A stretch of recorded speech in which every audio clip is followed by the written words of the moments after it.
for the stream to fire up all across the fruited plains of the internet before we go ahead and get started. Got to make sure that things are alive and well. Had a little bit of technical difficulties here today. Did a little bit of a restart on the computer and nothing was connecting itself. Apologies for being a little bit late here, but it looks like we are rocking and rolling on YouTube. So that means we can go ahead and get started. So let's do it, shall we? Hello, my friends, and welcome back to yet another episode of Watching the Watchers Live. My name is Robert Gouveia, and today we're talking about Day 3, Michael Sussmann, Special Counsel John Durham, prosecuting Hillary Clinton's former campaign lawyer, and we've got some serious witnesses to attend to today. It is a doozy. These are the people that we have been waiting to hear from, and they packed them all into one day. And so let's get our bearings straight as we usually do. The mind map is available for those of you who want to poke around and follow along. But the mind map looks like this, and the link is shared in the chat. It's also available in the description. If you click my link tree, it's got a link to all of my different links. One of them happens to be the mind map. The other one happens to be my law firm. We help good people charged with crimes in the state of Arizona. Appreciate that. And so if you need to schedule an appointment, there's the place to do it. I also want to acknowledge a super chat that came in before the show started. Very generous of you, Bruce Rice. Thank you for that. And for those of you who are just tuning in, these transcripts are pretty expensive, and so that's where the super chats go. So thank you for that, Bruce Rice. But as I mentioned, this is the mind map. And now yesterday, we covered quite a bit. We talked all day about the opening arguments. And remember, yesterday we had 3 different witnesses. We had David Martin, FBI agent, Scott Hellman, another FBI agent. And then we had Steve DeJong, who was a News Star employee, which is where Rodney Joffe worked. We didn't really get to much of Steve DeJong, and we're not going to get into too much of him today, but I did attach the transcripts here if you want to follow along. Don't tell anybody I put them here, but here they are right there secretly. You can just download the transcripts. And I think, actually, you know what? I don't think I have yesterday afternoon's up yet, but they'll be up after the show. But that's where they go. And so if you want to follow along with him, I covered some of this yesterday because we talked about it on Twitter. I was following along on Twitter. But Steve DeJong is kind of one of those foundational witnesses, not too much exciting coming from him. But today, look at this juiciness. And I mean, we got some good stuff to get into. We are on day 3. First 2 witnesses are sort of like, well, you know, okay, they're important people. We're going to spend some time on them and dissect what they said. But we have Deborah Fine. This woman was a campaign sort of counselor, an advisor for Hillary Clinton. And if we take a look at her background, I went over to her LinkedIn profile, and here's what you see. Deputy General Counsel for Special Projects for Hillary for America. That's something that she did. And then here, currently, we're going to see she's acting general at the Open Society Foundations there in New York. So we're going to hear from her. We also have then Laura Seago. Laura Seago was an employee, worked over there at FusionGPS, which was responsible for all sorts of this nefariousness. And we hear from her. I don't have a good photo from her, but she's going to tell us about one of the stories that FusionGPS was peddling, of course, over here to Frank Foer, who's not a witness, but he just comes up in the trial. He is a journalist over at The Atlantic and some other places. So we are going to hear from Laura Seago. Her testimony is relatively quick as well. But then the juicy meatballs. My goodness, Marc Elias, founder of Democracy Docket, the guy responsible for a lot of the Democrats' success, in my opinion, in 2020, filing all sorts of lawsuits prior to the elections and really aggressive, sort of the spearhead, battling Donald Trump and all of his election litigation. And so he was called as a witness today, and he came in and he testified, and we're going to go through that. Now, my understanding is a huge portion of it is extremely dry. They're talking about billing procedures because, of course, one of the main critiques here was that when Michael Sussmann left the meeting with the FBI, he actually turned around and went back and just billed Hillary Clinton for it. And so the prosecutors really spent a lot of time on this. My understanding is even the judge was like, can we just move this along for goodness sake? But you can see, well, we're going to see why that might be, because the defense attorneys are going to start to unravel that. Well, what's a bill? A bill doesn't mean anything, does it? You bill all sorts of stuff. And sometimes it includes this, that, and the other, right? Doesn't. So they're going to spend some time on that. We're going to probably fly through that because I want to make sure that we also get to the start of James Baker. It's like, whoa, 2 of the big witnesses coming out on day 3, just one day after the opening really of the trial. We had opening arguments just yesterday.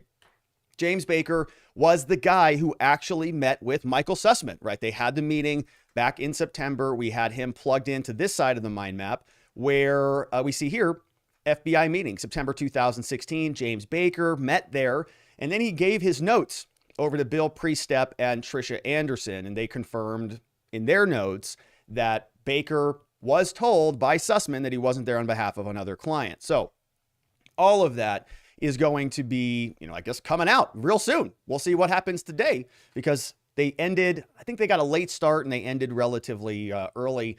But we've got a lot to get into. As I mentioned, thank you for the super chats coming in. Ryan E says, thanks for the great coverage, Robert. And thank you, Ryan. Actually, I put the word great in there. He didn't say great coverage. He said, thanks for the coverage.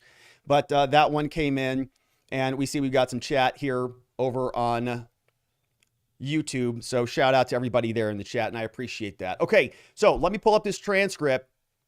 And without any further ado, let's make sure the red pen is highlighted. Make sure the thickness is good.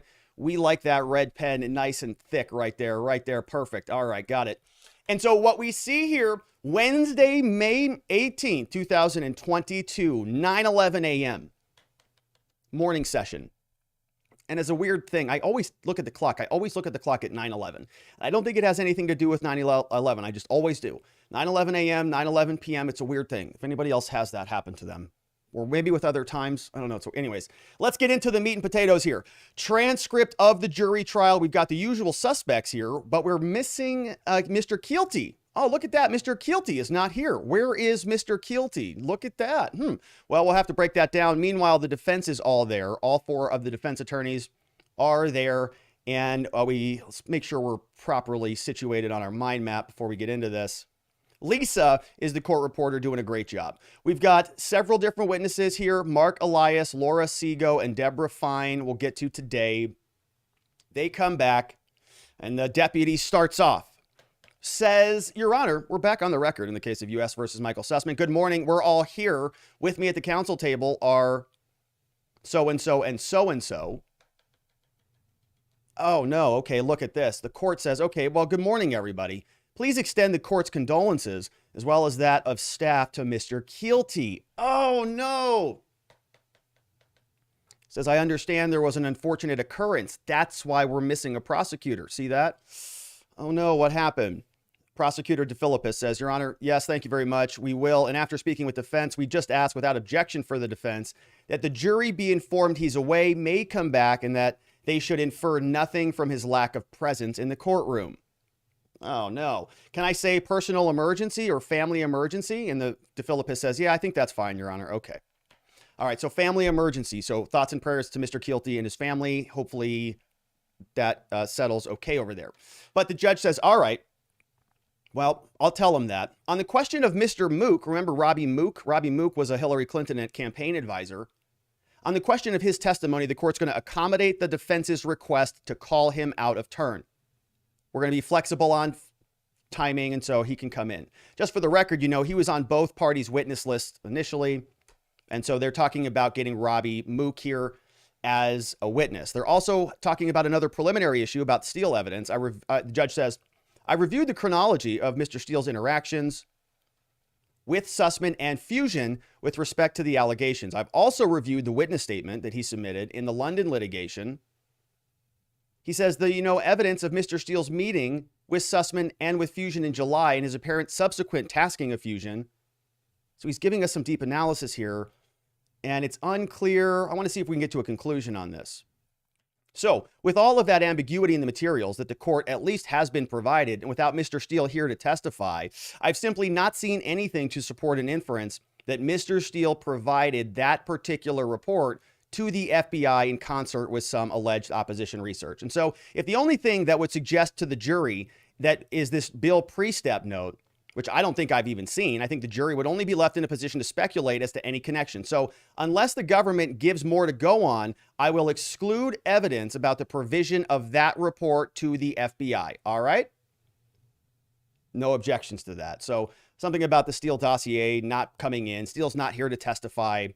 And I think largely that was to be expected. And so we have the judge now is getting through some of this preliminary stuff. And he says, all right, are the jurors here? Do we have a straggler or two still? And the courtroom deputy says, yeah, there was one straggler. So let me go check. Court says, oh, well, we have one straggler. So let's see where they are. And then there's a court pause, and we fast forward because we're not there, fortunately. Court says, who's up first? Your Honor, first up is going to be Debbie Fine. Mr. Al Gore is going to be examining her. All right, everybody's lining up. Good morning, ladies and gentlemen. Please be seated. All right, we're ready to get started. The judge looks at the jurors. He says, listen, you'll notice here that Mr. Keelty's not at the counsel anymore for the government. He's been called away for his family matter, and all parties just wanted me to advise you of that. All right? Jurors say, yes, Judge. That sounds fair. Mr. Al Gore says, all right, Your Honor, good morning. The people call Deborah Fine. Court says, very well. Good morning, ma'am. Come right up here. And if you're comfortable, you can take your mask off and swear in. Mr. Al Gore, government prosecutor, starts us off. Good morning, Miss Fine. I know we haven't met. My name is Jonathan. I'm a lawyer for the government. I'm here to ask you a couple questions this morning. She says, well, good morning. And before you do that, can you please state and spell your name for the record? Now, for those who are just joining us late, we've already got a photograph of Miss Deborah Fine. This is the person who is testifying. We don't have the photograph of the prosecutor who is doing the direct examination, but we'll see who does the cross. So she is here, says, I'm Deborah Fine, and spells it out loud. I work at the Open Society Institute. Currently, I'm in an interim position. When they hire permanent general counsel, then I'll go back to my permanent position, which was deputy general counsel. What's your current role? Well, I'm a lawyer, and prior to working there, what'd you do? Well, so I work for Hillary Clinton, of course. When did you first start working for Hillary? I think it was May of 2016. May of 2016. Okay, what was your role at the time? Well, I was one of several deputy general counsels. You had lawyers all over the place. And what was the leadership structure of that campaign, Miss Fine? Of the whole campaign? She says, yes. No, I'm sorry. Who would you answer to at the campaign? Or she said, basically, can you explain the structure? And she says, no, I'm sorry, I can't explain it. Okay, well, who would you answer to then? Says, well, that I know. That I can answer. I respond to Marc Elias. Oh, who's coming up next? General counsel. So you've got one main attorney at the top, general counsel, which is Marc Elias for the entire organization, has a bunch of deputy counsel attorneys who are working on all sorts of different projects, who are assigned to, different, basically, projects. And I think we're going to see more of that as we go on. And so she says, and so Marc was the general counsel at the campaign. Right. And Mr. Elias, was he associated with any other organizations at the time? Well, yeah, in fact, he was a partner at Perkins Coie. I don't know if at the time he was officially affiliated with them, but I believe so. And what were your responsibilities there in the day-to-day fashion? She writes, well, I generally conducted and oversaw other attorneys conducting legal research. And without getting into any of the specifics, what areas of this legal research were you working on? Here it comes. There were 3 areas of primary research. 1, Trump-related litigation, state and local election law, and email hacking, which, of course, was Hillary at the time. Getting hacked is what they said, right? Which is debatable. We see here, prosecutor responds, and what was Mr. Elias's role with Hillary for America? He was general counsel. And throughout the entire campaign, how often would you communicate with Elias? Well, pretty regularly. I can't attach a number to it. Was it daily or weekly? It was daily. And when you were working with the campaign, where were you based out of? Brooklyn in New York? Yes, Brooklyn, New York. Sorry about that.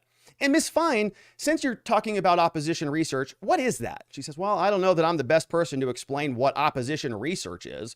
And the prosecutor says, you don't know what opposition research is? What? She says, well, I know generally that it's research that is conducted to learn more about the opposition in a political campaign. Prosecutor says, you mentioned some areas that you were focused on as part of the research. Is that correct? Yes. And part of that, was that also opposition research against the opposing candidate? She says, well, I would say it's research, and what it is used for and what its purpose was for is, I don't think I can talk about that because of privilege. We were going to use this for all sorts of really bad stuff out there, and so I better be quiet. Prosecutor says, okay, well, I'm not asking for anything specific about your legal communications, but I just want to know about your research that you conducted against the opponent. Correct? She says, yeah, it was about the opponent. Yeah, I can say that. It is Trump related. And so it's fair to say that the campaign conducted opposition research against Trump in 2016. She says, yeah, that's my understanding. And part of your work was a part of that, right? She says, well, I conducted research to support the campaign. I'm not comfortable saying exactly what it was used for. because you might not like me if I tell you that. Okay, and as part of the campaign, did there come a time when it engaged any other research firms? Like when you were working on this you're a lawyer, did you hire any other consultants? Yes. And how did you come to learn about that? Well, I don't remember exactly how. I did ultimately work with them. And so at some point I came to know that. And you said them. Who was them? Who are you talking about? Answer: FusionGPS. Dun, dun, dun. Of course, FusionGPS over here is at the center of this whole deal. For those who are catching up just a little bit, FusionGPS we have on the Mindmap here. They were the consultancy that was hired by Perkins Coie, Hillary Clinton's lawyers. And of course, Sussmann worked there, and so did Marc Elias. They were all there. FusionGPS is where we have Glenn Simpson, Peter Fritsch, Newstar, Rodney Jaffe, Christopher Steele is subcontracted through there, Steele Dossier, Carter Page, all of it, all coming out of this connection. So who did you cooperate with here on this? Oh, Fusion. Perfect.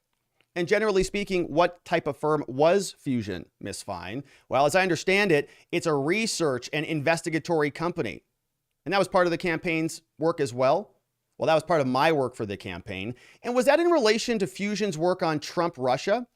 They did work with me on Trump-related litigation. That was the research that we did together, and I don't know what else they work on.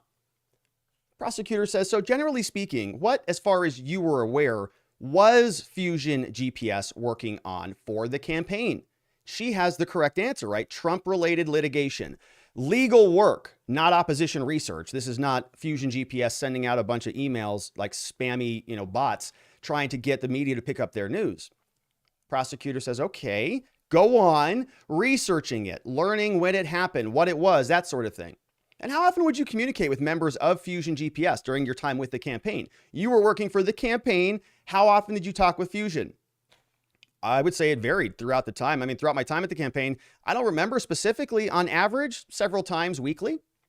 As far as you know, who from the campaign with Hillary was aware that FusionGPS was doing research? I only know that Marc Elias knew that. The sole person.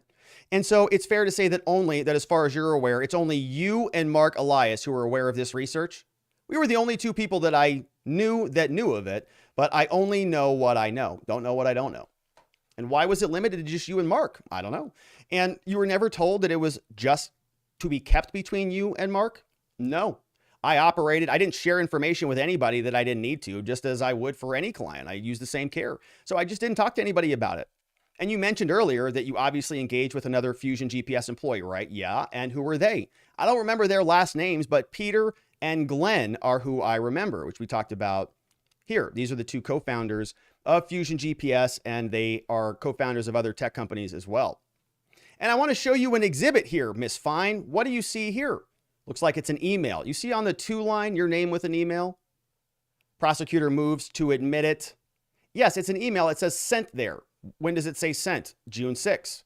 And the subject line is daily check-in.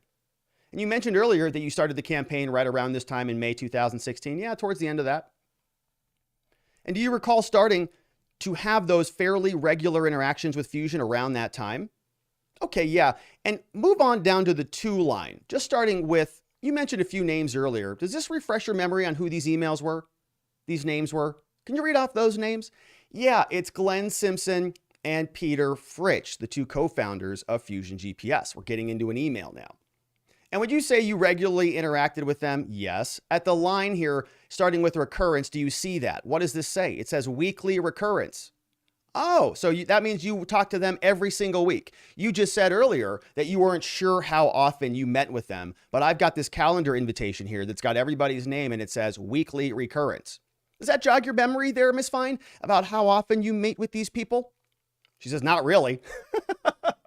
I know they were intended to be regular check-in calls, but I don't remember exactly how often they did occur. So, right, she's one of those people that has a bunch of stuff on the calendar. They just let it come and go. They're just like, well, I don't know, phone call. Nobody called me, so I guess I'll just sit here for an hour. I have a general memory that they did not occur daily, which is not what she's saying. She's saying they occurred weekly. And without getting into the substance of those calls, generally, what were the subjects that you talked about? Well, Trump-related litigation. Okay, they've got another exhibit. Government Witness Exhibit 320. Just to clarify for the jury, what does Trump litigation mean? It could mean anything. Trump, Trump-related company, or even a family member, whatever party they were. All right, and so now we're looking at Government Exhibit 320. Looks like it's a calendar invitation with a notification. Move to admit it. No objection from the defense. It's admitted. It's a date that says April 12th. They have a check-in. Somebody's listed as the organizer. They can take that down. We have another witness, another exhibit, another document. Says, prosecutor writes or speaks, you testified earlier that you were aware of FusionGPS. That's right, right? Yes. And how about Alpha Bank? I wasn't aware of any research related to Alpha Bank. Ms. Fine, says the prosecutor, to what extent did FusionGPS have discretion to communicate with third parties? I actually don't know what the specific directions were, she says. And you never gave instructions about anything related to Trump? Says, I may have asked for material related to a case. Do you have this? Can you get this? A deposition or whatever. She writes, says, I personally didn't direct them to do specifically anything. I don't know what their instructions were from Mark. And when you work there, is it fair to say that when you were actually at FusionGPS or working with FusionGPS, you didn't give them specific steps about their research efforts? Nope. We have another exhibit. Let's see what this is. It's a note. It's an email from me to Mark on October 31st. Mark says, can you print this? Prosecutors want to admit it. And without getting into anything specific here, did this document relate to Alpha Bank? So we've got an email from Mark to Debbie Fine. Can't talk about what's in it, but does it relate to Alpha Bank? She says, I'm aware that it's related to an article related to Alpha Bank that I saw just prior to the trial, but I don't remember where it came from. Prosecutor takes that down.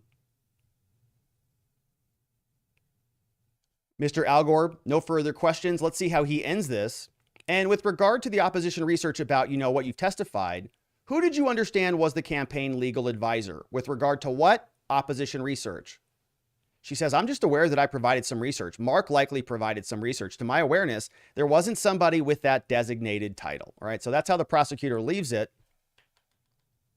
And Mr. Al Gore says, no further questions, Your Honor.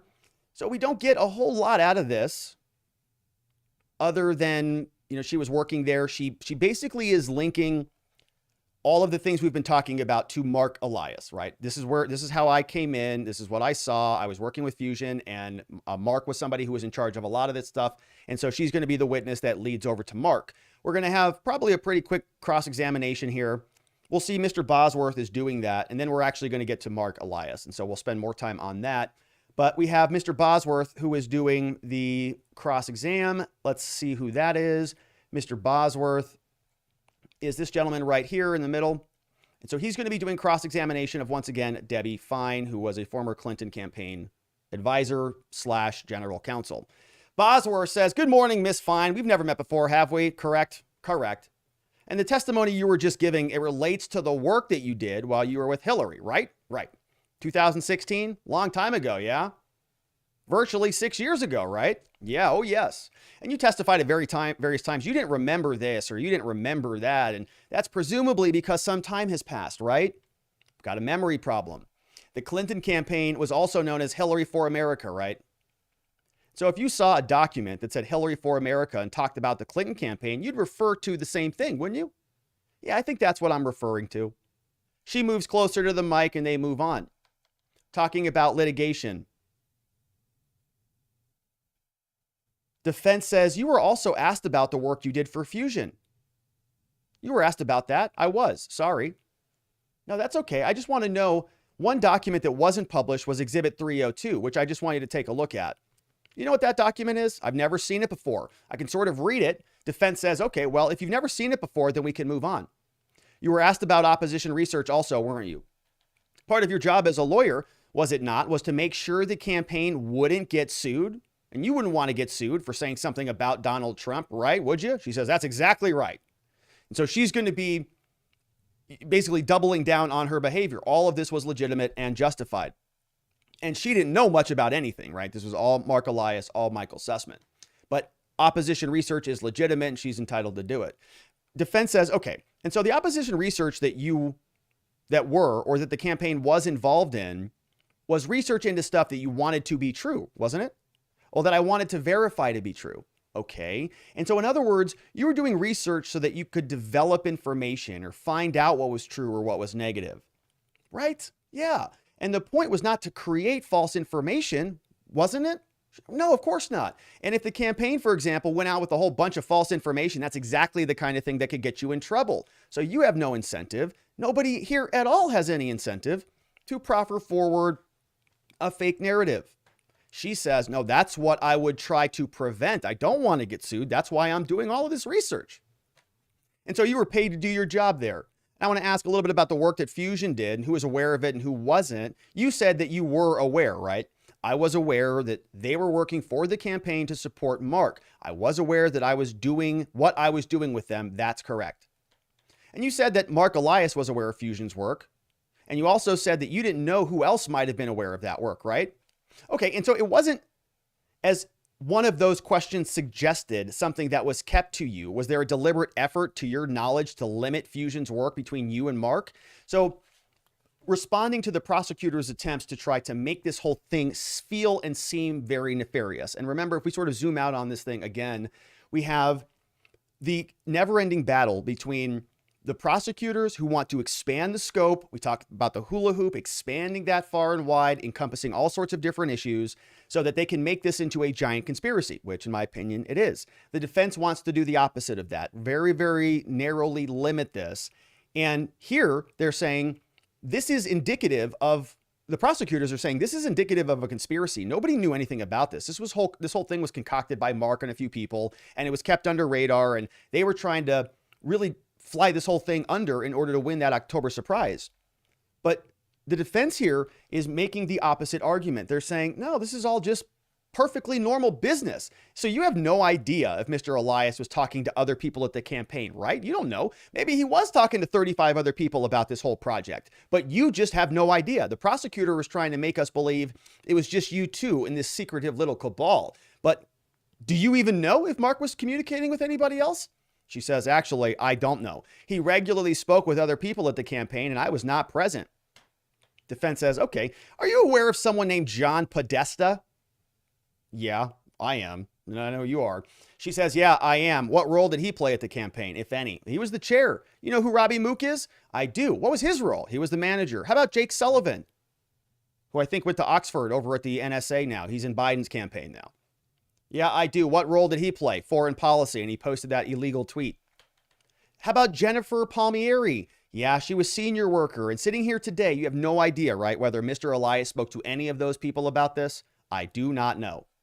One way or another, she says, not one way or another, but to your knowledge, Fusion's work was not kept secret, was it?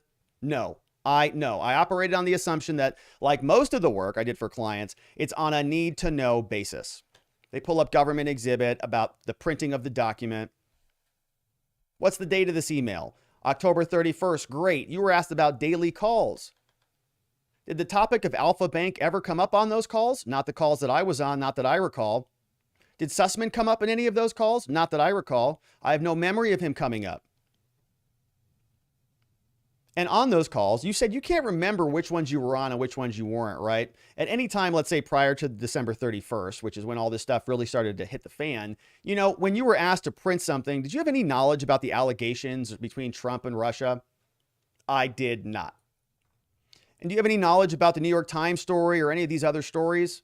Any knowledge that Sussmann did, in fact, go to the FBI? I do not. So he's trying to show here that she just doesn't know much of anything, right? The prosecutor brought her out and says that this is an individual who was very sort of connected with the FusionGPS organization, was literally the interface between Fusion and Hillary Clinton, and was not actually Perkins Coie, but was working with Mark, who was another general campaign counsel for Hillary Clinton. And so they're trying to sort of have two different stories. One, Hillary Clinton and Sussmann and Deborah Fine are all in this little, triangle of nefariousness. The defense saying, not at all. This is all just regular old campaign business. Much ado about nothing. Why would she know? Well, she shouldn't know. Don't make a big deal out of it. Marc Elias is just somebody who was communicating with other people. That's his management style. So it goes on. I'm aware from newspaper coverage and other things.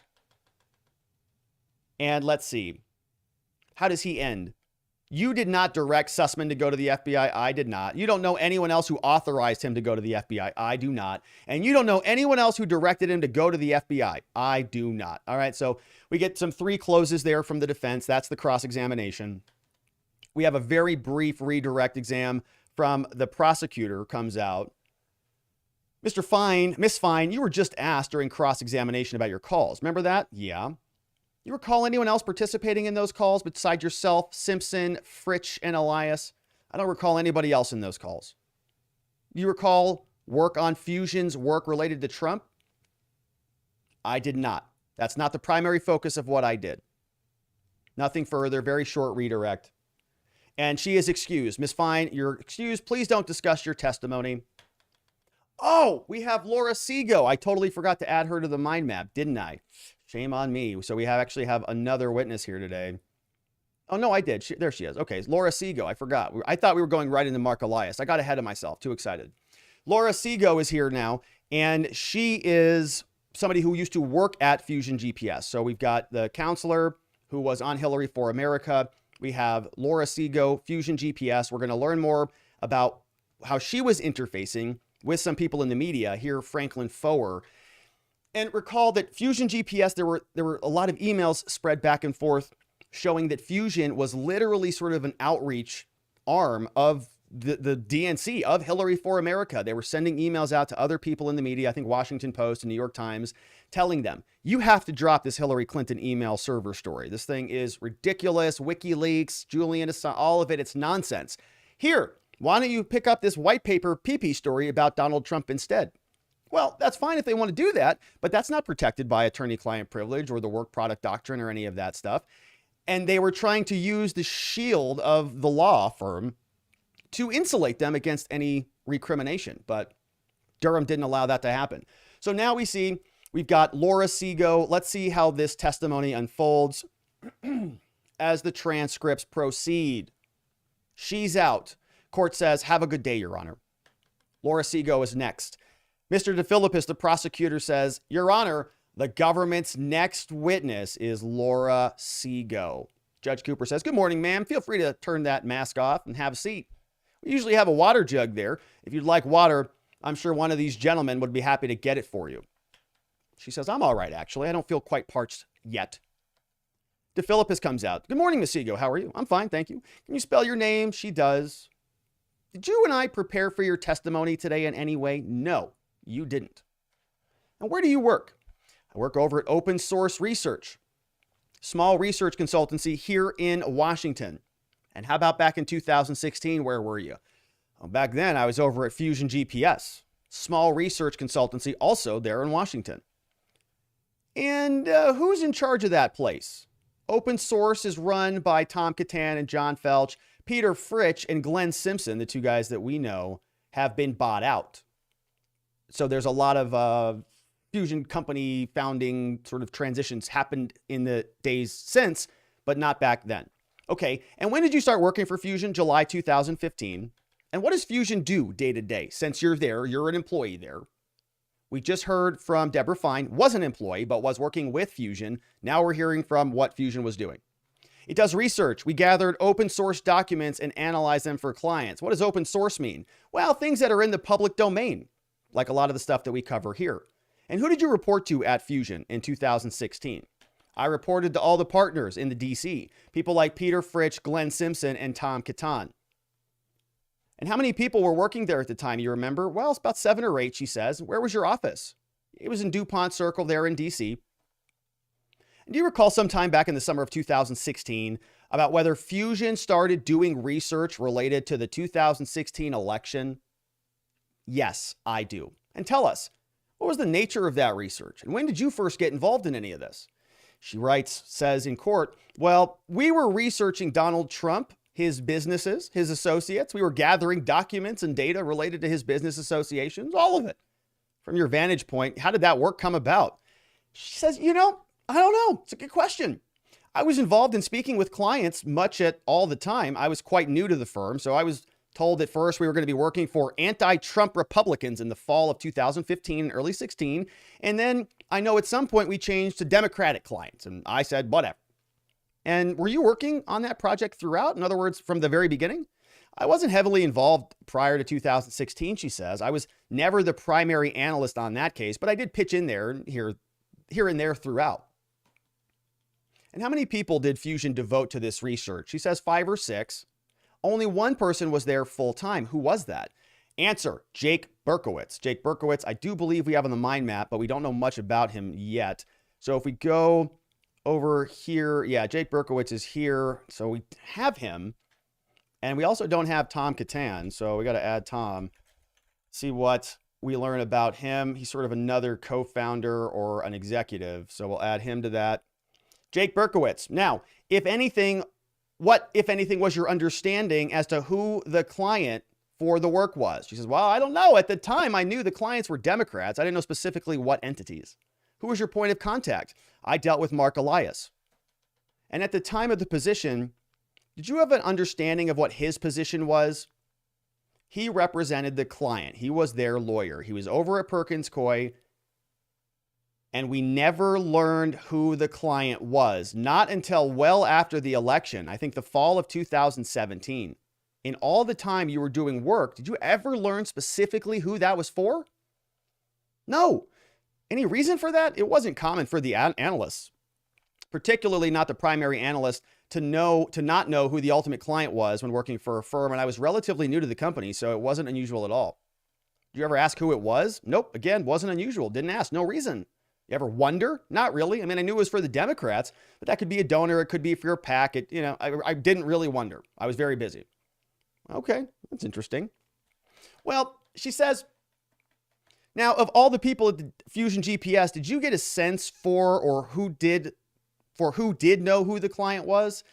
Says, I imagine the partners would have known. So Perkins Coie would have known more broadly. What did you know about them? They've got a law firm in Seattle. Marc Elias works there. I met Sussmann one time. He was an attorney at Perkins Coie. I met him at Perkins Coie in the summer. Don't remember much. It was Elias. Peter Fritsch was there. Sussmann, FusionGPS, and Rodney Jaffe all attended this meeting back in the summer of 2016. So they round up the whole crew.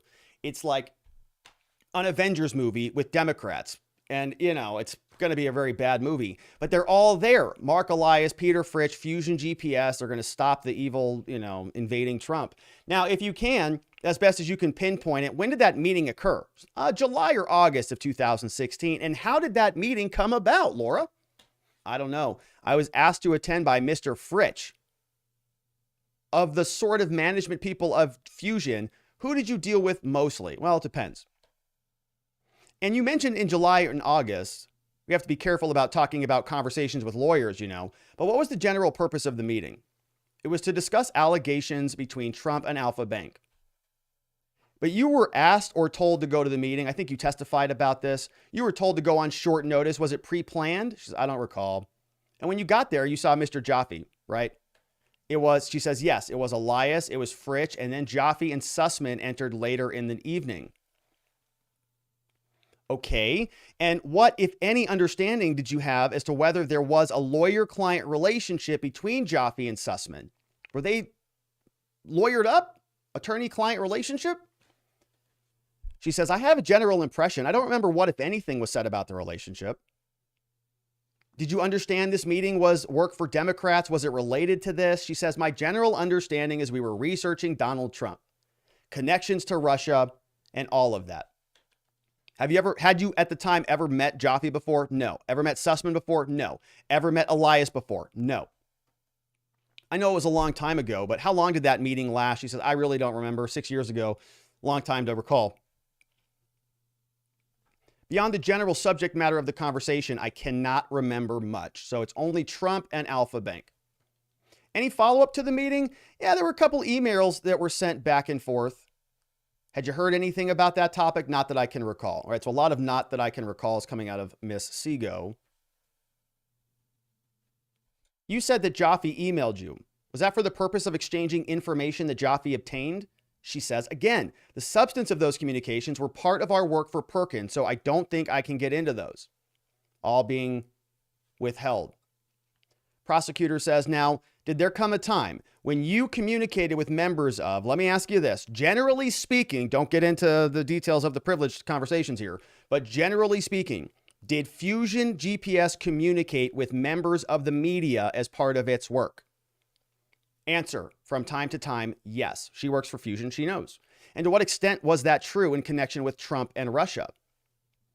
She says, yes, we did communicate with the media. What was the purpose of those communications, Laura? Again, in general terms, we had research findings that we thought were interesting. We would communicate them to the press, which is not legal work. Now, in connection with the Alpha Bank matter, did you have any communications with the media? You? Yes, I did. How many? Well, I met with one journalist, a guy by the name of Frank Foer, who is here on the Mindmap. We talked about him. He's a journalist for The Atlantic. I think I took a couple clips of him, or here's a bio. Says he was born 1974 to a Jewish family, son of Albert, a lawyer, elder brother of a novelist. He's the former editor of the New Republic, commenting on contemporary issues from a liberal perspective.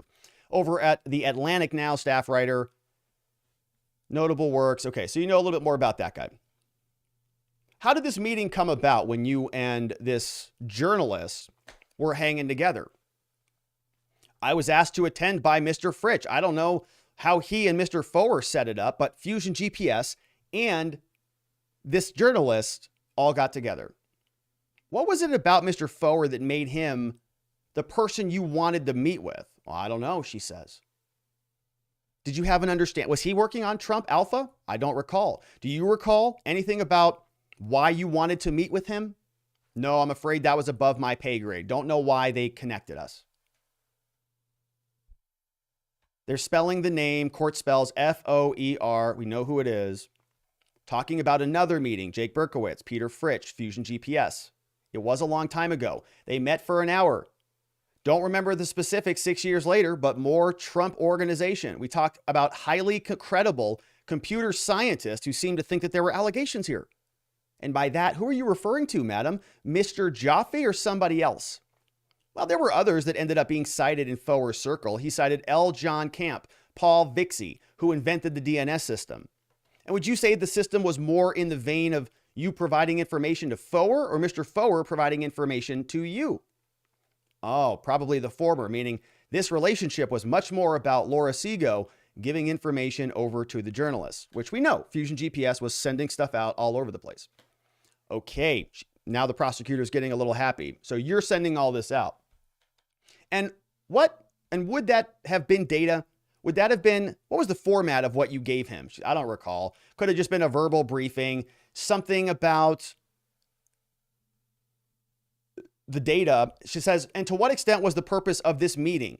To try to encourage Foer to publish an article? She says, while we certainly hoped he would publish an article, of course, that's why they're sending stuff out to the media. And did you have a sense of whether something was already in the works? Any recollection there? My understanding is that he was reaching out to sources. So I think the rest of this is probably going to, they're sort of talking about other people involved. So to the extent that FusionGPS was looking at this issue, what, if anything, did you do to determine whether this was true? And she says, I couldn't, right? Validating DNS records was beyond my pay grade. So she can't possibly know. They introduce another exhibit. Looks like this is an email. What is your FusionGPS email there, Laura? It's lseago@FusionGPS. Yes, it is. All right, we move that to be admitted. Any objection? No objection. Who's this email from there, Miss Laura Seago? Oh, that one comes from Rodney Jaffe, tech executive number 1, who was interfacing with Georgia Tech and all the different researchers to actually insert himself into the back of the DNS system. This was the guy who was the VP over at Newstar, and Rodney Jaffe is very, very important in this whole story. So let's make sure we pause and have him pulled up.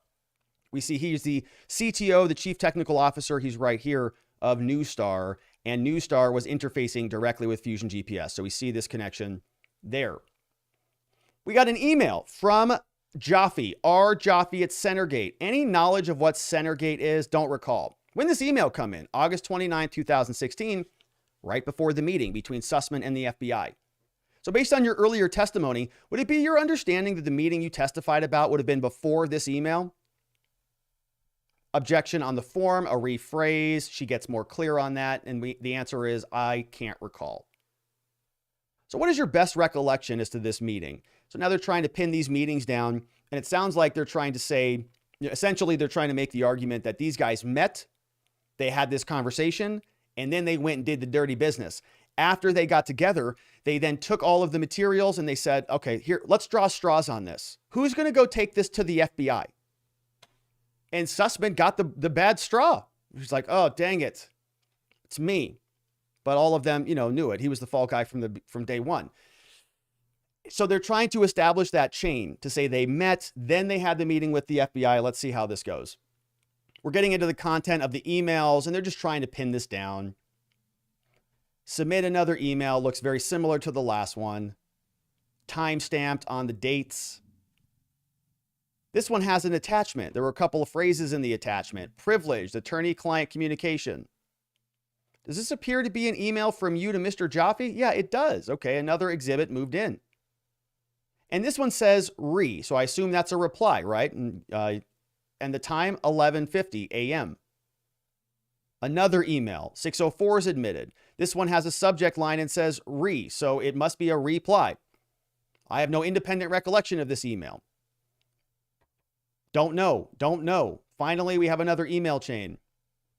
And look who's copied on this one. So we got a 9:12 p.m. or August 31st. Who's copied on this email?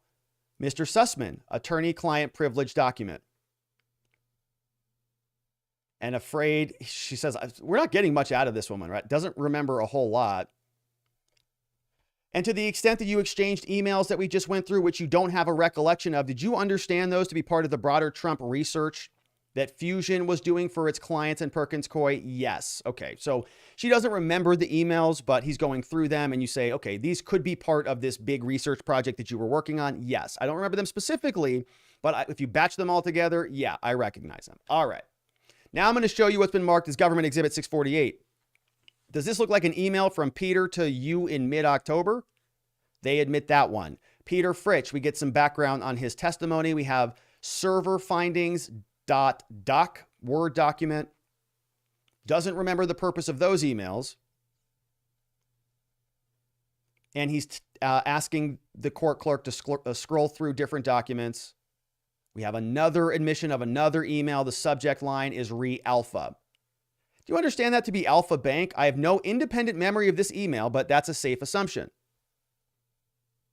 And how long in time would you say that you've been focused on Alpha Bank issues? Was it days? Was it weeks? Or was it months? Now that you're talking about this, and this one came out October 5th, 2016. So that would have been, recall that Hillary posted her tweet. And if you're on the Mindmap, right, just to kind of anchor this all in for us, the meeting took place in September, but remember the election was not until it was November, right? And so they needed to cause a momentum shift. And here we have the tweet that Hillary and Jake Sullivan posted. And this tweet came out October 31st. So we can use that as an anchor when we're thinking about all these dates. This is the big reveal. This is the big climax. This is the big October surprise. October 31st, the election's just a couple of days away. This news story is going to be a bombshell that's going to finally take out Donald Trump once and for all. And Hillary Clinton is going to be ensconced in gold now, leading the country through turbulent times. October 31st. So now we're piecing this all back together. They have a meeting. It's the entire Democrat team Avengers. They're getting together. And then we have October 4th, October 5th, several emails flying back and forth. It says it's difficult to say, we focused on it to the exclusion of other work. So we could have been doing this stuff days, weeks, months, don't know. But they get another government exhibit. This one, Alpha Bank Forward, October 5th, 2016. So we're getting up to that date. Another one. Is this email from you to Fritsch? Yeah. And how about this one? Oh, we're getting closer to that date now, November 1st. Jake Berkowitz is copied on that. The subject line of this email is what the other side is saying. They say, hey, what does the other side mean to you here, Laura? Well, she says, well, to the best of my recollection, this was discussing other opinions about the allegations of the connection between Trump and Alpha. Folks who were skeptical of that showed the communication. Another email, Exhibit 680. Who is Mr. Corcoran? He's the research director at FusionGPS. Let's add him. We have Mr. Corcoran, Patrick Corcoran. You mentioned earlier another email. He's a research director at FusionGPS. So he's got to go on the mind map over under Fusion as another researcher. So we'll put him under Laura Seago. The heck was that guy's name? I already forgot it. Patrick Corcoran is now on the list. And we'll see if we can learn anything more about him. He oversees all the analysts, so he's a boss of yours or not really? Not really.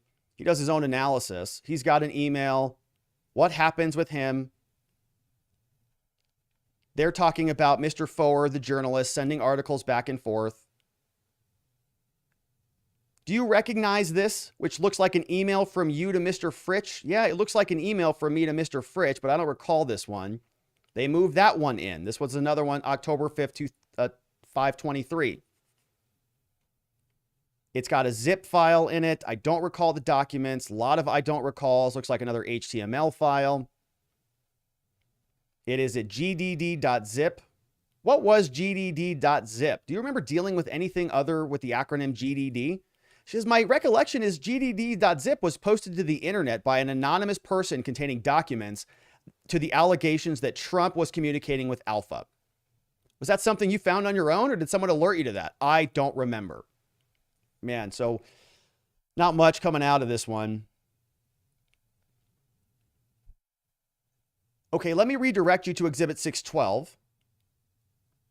Any sense of what mail.trump.email DNS timeline is? Nope, afraid not. Don't know what that is. Wasn't personally aware of anything here. I'm not certain. He was a writer at Slate for a period of time. Okay, so I think that's the end of, yeah, that's the end of the testimony there. So a lot more nuts and bolts there. DeFilippis finishes, thank you. Witnesses, thank you. Now we turn it over to the defense. Berkowitz wants to fly through this quickly. A lot of I don't knows, right? So remember that Laura Seago, the prior witness was Deborah Fine, and she had a lot of the I don't knows, and the defense came out and had a field day with that. And they, oh, you don't remember anything? Yeah, 6 years ago, of course, which was, like I said, one of the main, I would say, trial strategies here. Delay, delay, delay, delay, delay, and they have done so for 6 years. Now we're going to see what the defense does with this, and I think we're going to see a lot of the memory stuff as we saw previously.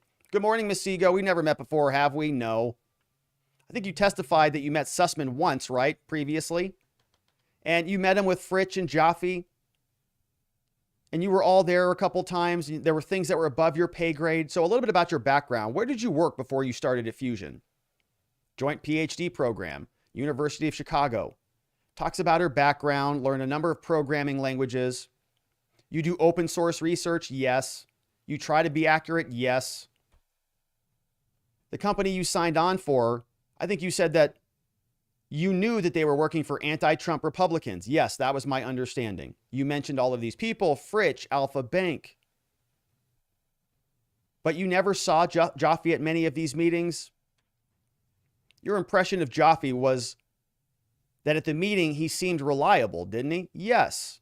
He seemed to have knowledge and information about server issues. Yes. And he's going to use this person to make everybody else look credible. Remember in opening statements that one of the things the government is trying to do here is make Sussmann look like somebody who either actively knew that what he was bringing was fraudulent or that he should have known, right? Even if he didn't actually know, he should have known. You can't just bring documents in and just, that have serious consequence. I don't know what happened here. I'm so woe is me, right? And what the prosecution is saying is he actively, did know. The defense is trying to make the opposite argument. Nobody knew about this stuff. Everybody was relying on everything else. Sussmann was relying on Jaffe. This woman, Laura Seago, relying on Jaffe. These people are highly renowned experts. Jim Baker's an expert. And so, of course, Sussmann is just an innocent bystander. He was just an overly trusting puppy dog who just got it too deep. And the whole thing's a big misunderstanding. You understood Jaffe supported the suggestion that there was at least potential contact between Trump and Alpha, right? Yes, I did. Objection from the prosecution, overruled. You answered that question. Yes, I understand that. And I think you testified that you did identify other people who also agreed with the allegations. Yes, I did. Who were they? Several other people, one person with a pseudonym named Tea Leaves, posted data and other allegations. And so she's trolling around the internet, collecting, sort of becoming friends with people who are also on the same train. Did you ever speak with Eric Lichtblau? Not before the election. He's the guy over at the New York Times. And did the story ultimately come out by Mr. Foer? Yes, it did. It actually did get published. October 31st, 2016. It's the article by Franklin, right? Yes, Judge, I'd move that into evidence. No objection. They're not going to go through the document, but they are going to get that admitted. And we talked about this previously. The defense is doing a good job here. I mean, we talked about them trying to lather this up with news articles. In the pretrial proceedings, the defense filed their exhibit list. And on the exhibit list, it was like a laundry list of mainstream media news articles. New York Times, Washington Post, all of them. And they all were Trump-Russia collusion nonsense, right? The same headlines we saw. We're going, where did this come from? They wanted all of those articles so that it makes Sussmann look like a reasonable person when he goes into the FBI. He can say, I was just following the news. Look at the news. These people are crazy. They're saying that Trump is colluding with Putin. So I had no choice because it was so obvious that this was the end of America. And they're getting some of these documents admitted now. Durham made an effort to keep these articles out, but now Mr. Foer's article is in, it sounds like. And with respect to your meeting with Foer, did you tell Foer that the FBI was investigating these things? No, I had no knowledge of it because Sussmann didn't have permission. He did it all on his own. He didn't need permission because he wasn't doing it on behalf of anybody else. He was doing it because he's a good citizen. Did you think the Alpha Bank story was an important story? Now listen to this. This is not good for the prosecution. Was it important, Laura? Yes, I did. I did think it was important. Why? She says, I thought it was a matter of national security if a Russian bank was interfering with our elections. And you understand that Foer is a journalist who would do his own research and he's respected, right? And the information that you provided to that meeting and any information you provided was accurate, right? To the best of your knowledge. And she says, absolutely, yes. Everything I did was honest and fully accurate to the best of my knowledge. Yes. Berkowitz says, I appreciate your time. And so that's the end of Laura Seago. We get a little bit of a redirect from DeFilippis, the government prosecutor. We'll skip through most of that because it is now time to go over to Mr. Marc Elias. Now, very short redirect, but we get the gist of it.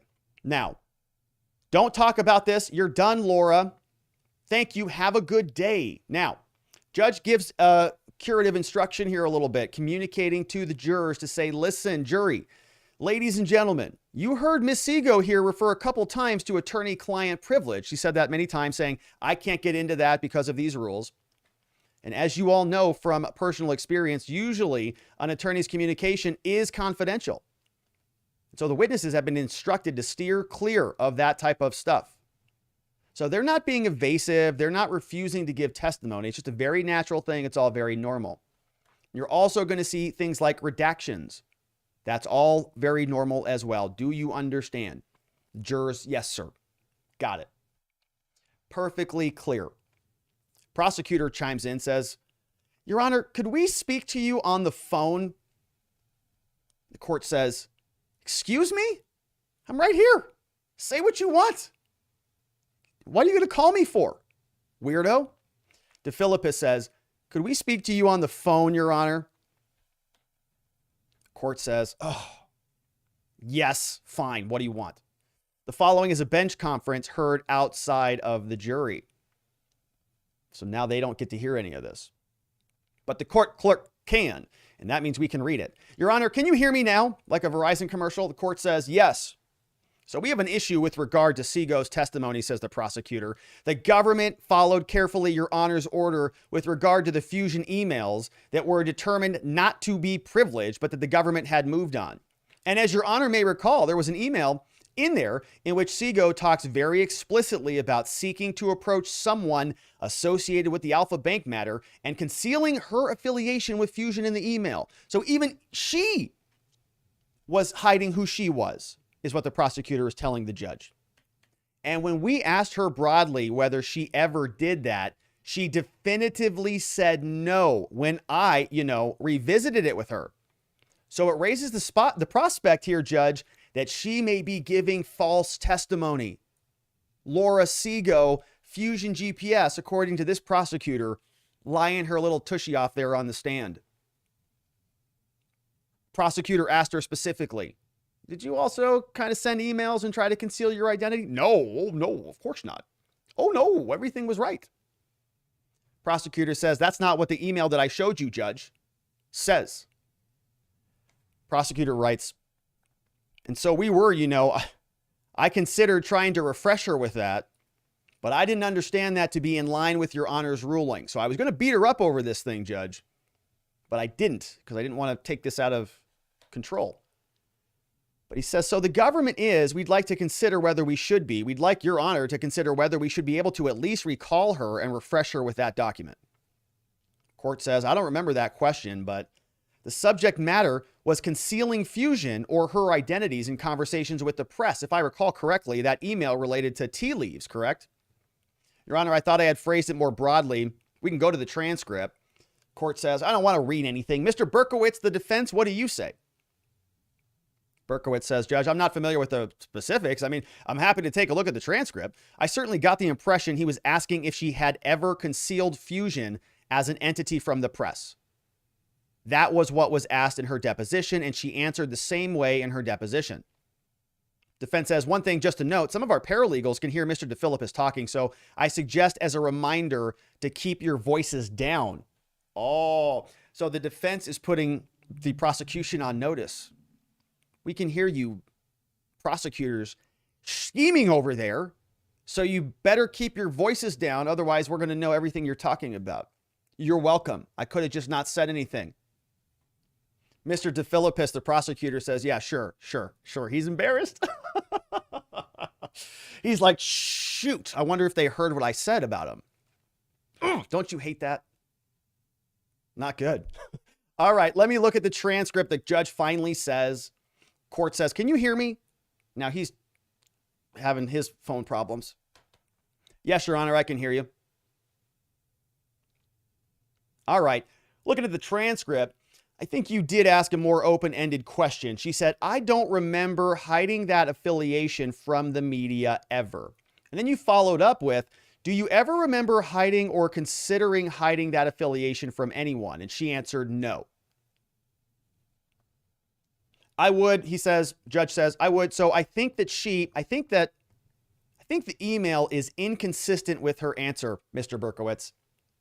But the question now is whether they can refresh her with that email, notwithstanding the court's order. And now she's gone. How are we going to even do that if we were to allow it? Is it worth the candle of calling her back because she's lying about emails?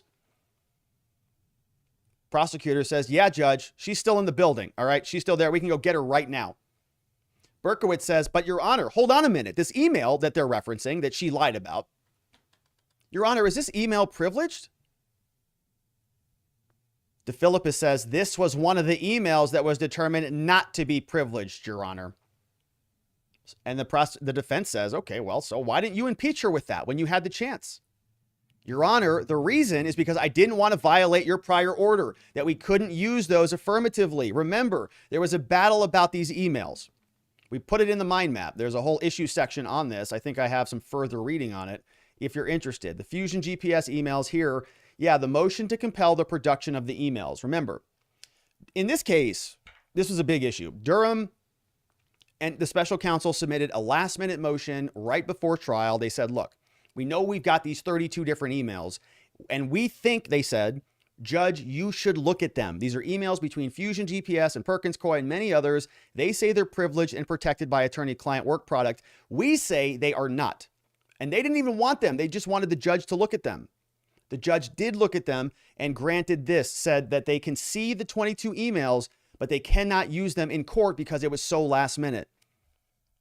You get to see what's inside of them so you can ask about it and challenge them. And if somebody's lying, you can maybe use them for impeachment purposes, but you can't affirmatively use them. That was the judge's ruling because it was too close to trial. Now, the prosecution is making the argument here that he's trying to navigate through this without violating the order that he can't use them. But he has sort of lost his opportunity because the witness is gone. And now the defense is saying, you lost your chance. You should have done it when she was on the stand. The court says, well, I think the time to have asked the court whether using the document to refresh was consistent with the order was before she was tendered and dismissed. Oh, man. That's just a bummer. So I think you've waived your opportunity. All right. So we're going to move on. Yikes. That stings. That's bad. That sucks. Bad, bad, bad. And, I don't know that that's necessarily the prosecutor's fault. That's just a bad ruling on the prosecutor's part. He just gets kind of stuck there. So now he knows that moving forward, maybe he should push the boundaries a little bit. Rather than trying to accommodate or abide by the judge's ruling, he should just ask her about it. Whoa, well, that's not what you said in this email, liar. How about this? And impeach her with it. And if the judge says, prosecutor, I told you, you can't talk about that thing anymore. Well, judge, you just said that I should make those objections now moving forward, but he lost on that one, and that stings. That's a big win for the defense on that one. Laura Seago, right? The alternative would be that he would be able to basically impeach her with that email. He would be able to pull her back up on the panel, onto the witness stand, and say, you said that you didn't try to conceal this to anybody. I have an email that confirms that you did. So everything that you said, all of the goodwill that you generated with your lovely patty cake cross-examination with the defense is all now lacking in credibility, but doesn't get to do that because it didn't raise that up earlier. Bummer. Bummer. All right. Now moving on. Your Honor, this prosecutor is steaming mad. He's got smoke coming out of his ears. Your Honor, the government calls Marc Elias next.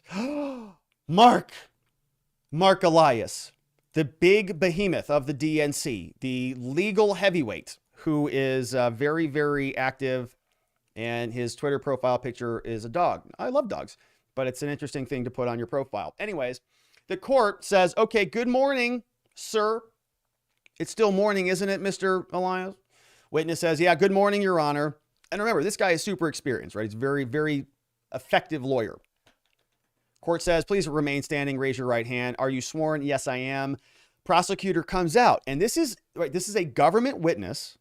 The prosecution is calling Marc Elias, but he is not a friendly witness. He is Team DNC. He is not Team Special Counsel. Good morning, Mr. Elias. Spell your name. Yeah, it's Marc. Where do you work now there, Marc? I work at the Elias Law Group. How about before that? I was over at Perkins Coie. And what type of work did you do there, Marc, at Perkins Coie? He says, well, during that time, I chaired the political law practice, which meant I represented the Democratic campaigns, Democratic candidates, progressive causes and matters, and how they related to political processes. Everything from voting rights to campaign finance and everything in between. And this guy was very effective for the Democrats. The Republicans got their clocks cleaned badly by him and their entire organization. And it's probably going to happen again because they're useless. Question, sir. So in connection with that work, did there come a time when you started doing work on behalf of Hillary? Yes, there was. It was the best day of my life, sir. And approximately when was that? It was around April of 2015. It could have been given could have been give or minus a few days. Shortly before she announced her presidential campaign, I think in April. And how was it that you came to work with old Hillary? So he says, I had worked on a large number of Democratic campaigns. I was general counsel to the Democratic Senatorial Campaign Committee, so the DSCC. I think there's the DHCC. Worked on a lot of different races. I was general counsel for John Kerry. My firm was general counsel for Obama, right? This guy is like the heavy hitter. So at some point in 2014, 2015, I was contacted by people who wanted me to do Hillary also. And so you took them up on that offer? Yes, I did. And what was your title, Marc? General counsel. And in terms of your staff, who were the folks that worked with you? Good question. It was a mix. Some campaigns have an in-house general counsel and an outside general counsel. This campaign, I was the general counsel. So I relied probably, on a couple dozen lawyers at Perkins who did one or more things for the campaign. And then I think by the time we got to the general election, I think we had 8 in-house lawyers who were just employees of Hillary for America. So the whole thing was just a big split. Prosecutor says, okay. Got it. And who principally did you work closest with in the legal realm? Which other lawyers? And he says, in the campaign or at the firm? In the campaign. And he gives us some details on who he's working with. Court says, Mr. Elias, will you slow down, please? Lisa's having a hard time here, and be nice to her. He says, I apologize. It's my New York coming out. Oh, great. One of those, huh? All right, the court says, yeah, I understand. So early in the campaign, there was a woman, Jocelyn Massengale, who was the first lawyer we hired to do corporate work. As the campaign got going, he says, it was more. We had someone who was dealing with HR issues inside the campaign periodically. Further along, we had Debbie Fine, who we heard from previously. She was a prior witness today. She joined the campaign later. And then we had Hannah Freed running a voter protection program and some other things. And did you have this agreement with Hillary memorialized like in a legal contract, in a retainer agreement? It was, he says. Oh, great. So that means you'd recognize it, wouldn't you? Exhibit 301. This is the engagement letter for the Clinton campaign and Hillary for America. This is the contract that you sign before you engage with a law firm. For example, if you know somebody in the state of Arizona who happens to be charged with a crime, we have a mission to help good people charged with crimes find safety, clarity, and hope at our law firm, the R&R Law Group, which is at rrlawaz.com. The link is down in the description below. And when people retain our law firm, we execute a contract. And it spells out exactly what we're going to do and all the details of the representation. Same thing here. Let's see what this one looks like. Just looking at the address line, we move to admit this. Any objections? No objections, and it gets admitted. Number of people who signed off on this thing, individuals like Robbie Mook. And the prosecutor says, how do you pronounce that? Mr. Robbie Mook or Mook? He says, I say Mook, but I will tell you, if you ask 5 people, they're going to give you 5 different answers. So Robbie M. Why is that so complicated? It's definitely Mook, isn't it Mook? How can you get 5 different versions of that? It's Mook, Robbie Mook. Robbie Mook was on April 1st of 2015, the campaign manager, and he's the person who formally retained you. They go through the agreement. Thank you for selecting the law firm for general counsel. Our firm will not represent another candidate, right? So exclusivity. Talks through the language. Now, my understanding, just so everybody knows, is this is very bland and boring, and so we're probably going to skip through some of it. As you can see, just for the jury's benefit, when a law firm is being paid on a flat monthly fee, how does that work in terms of, good Lord, it's extremely boring. But we see some details, $130,000 per month of April and May. All right, and so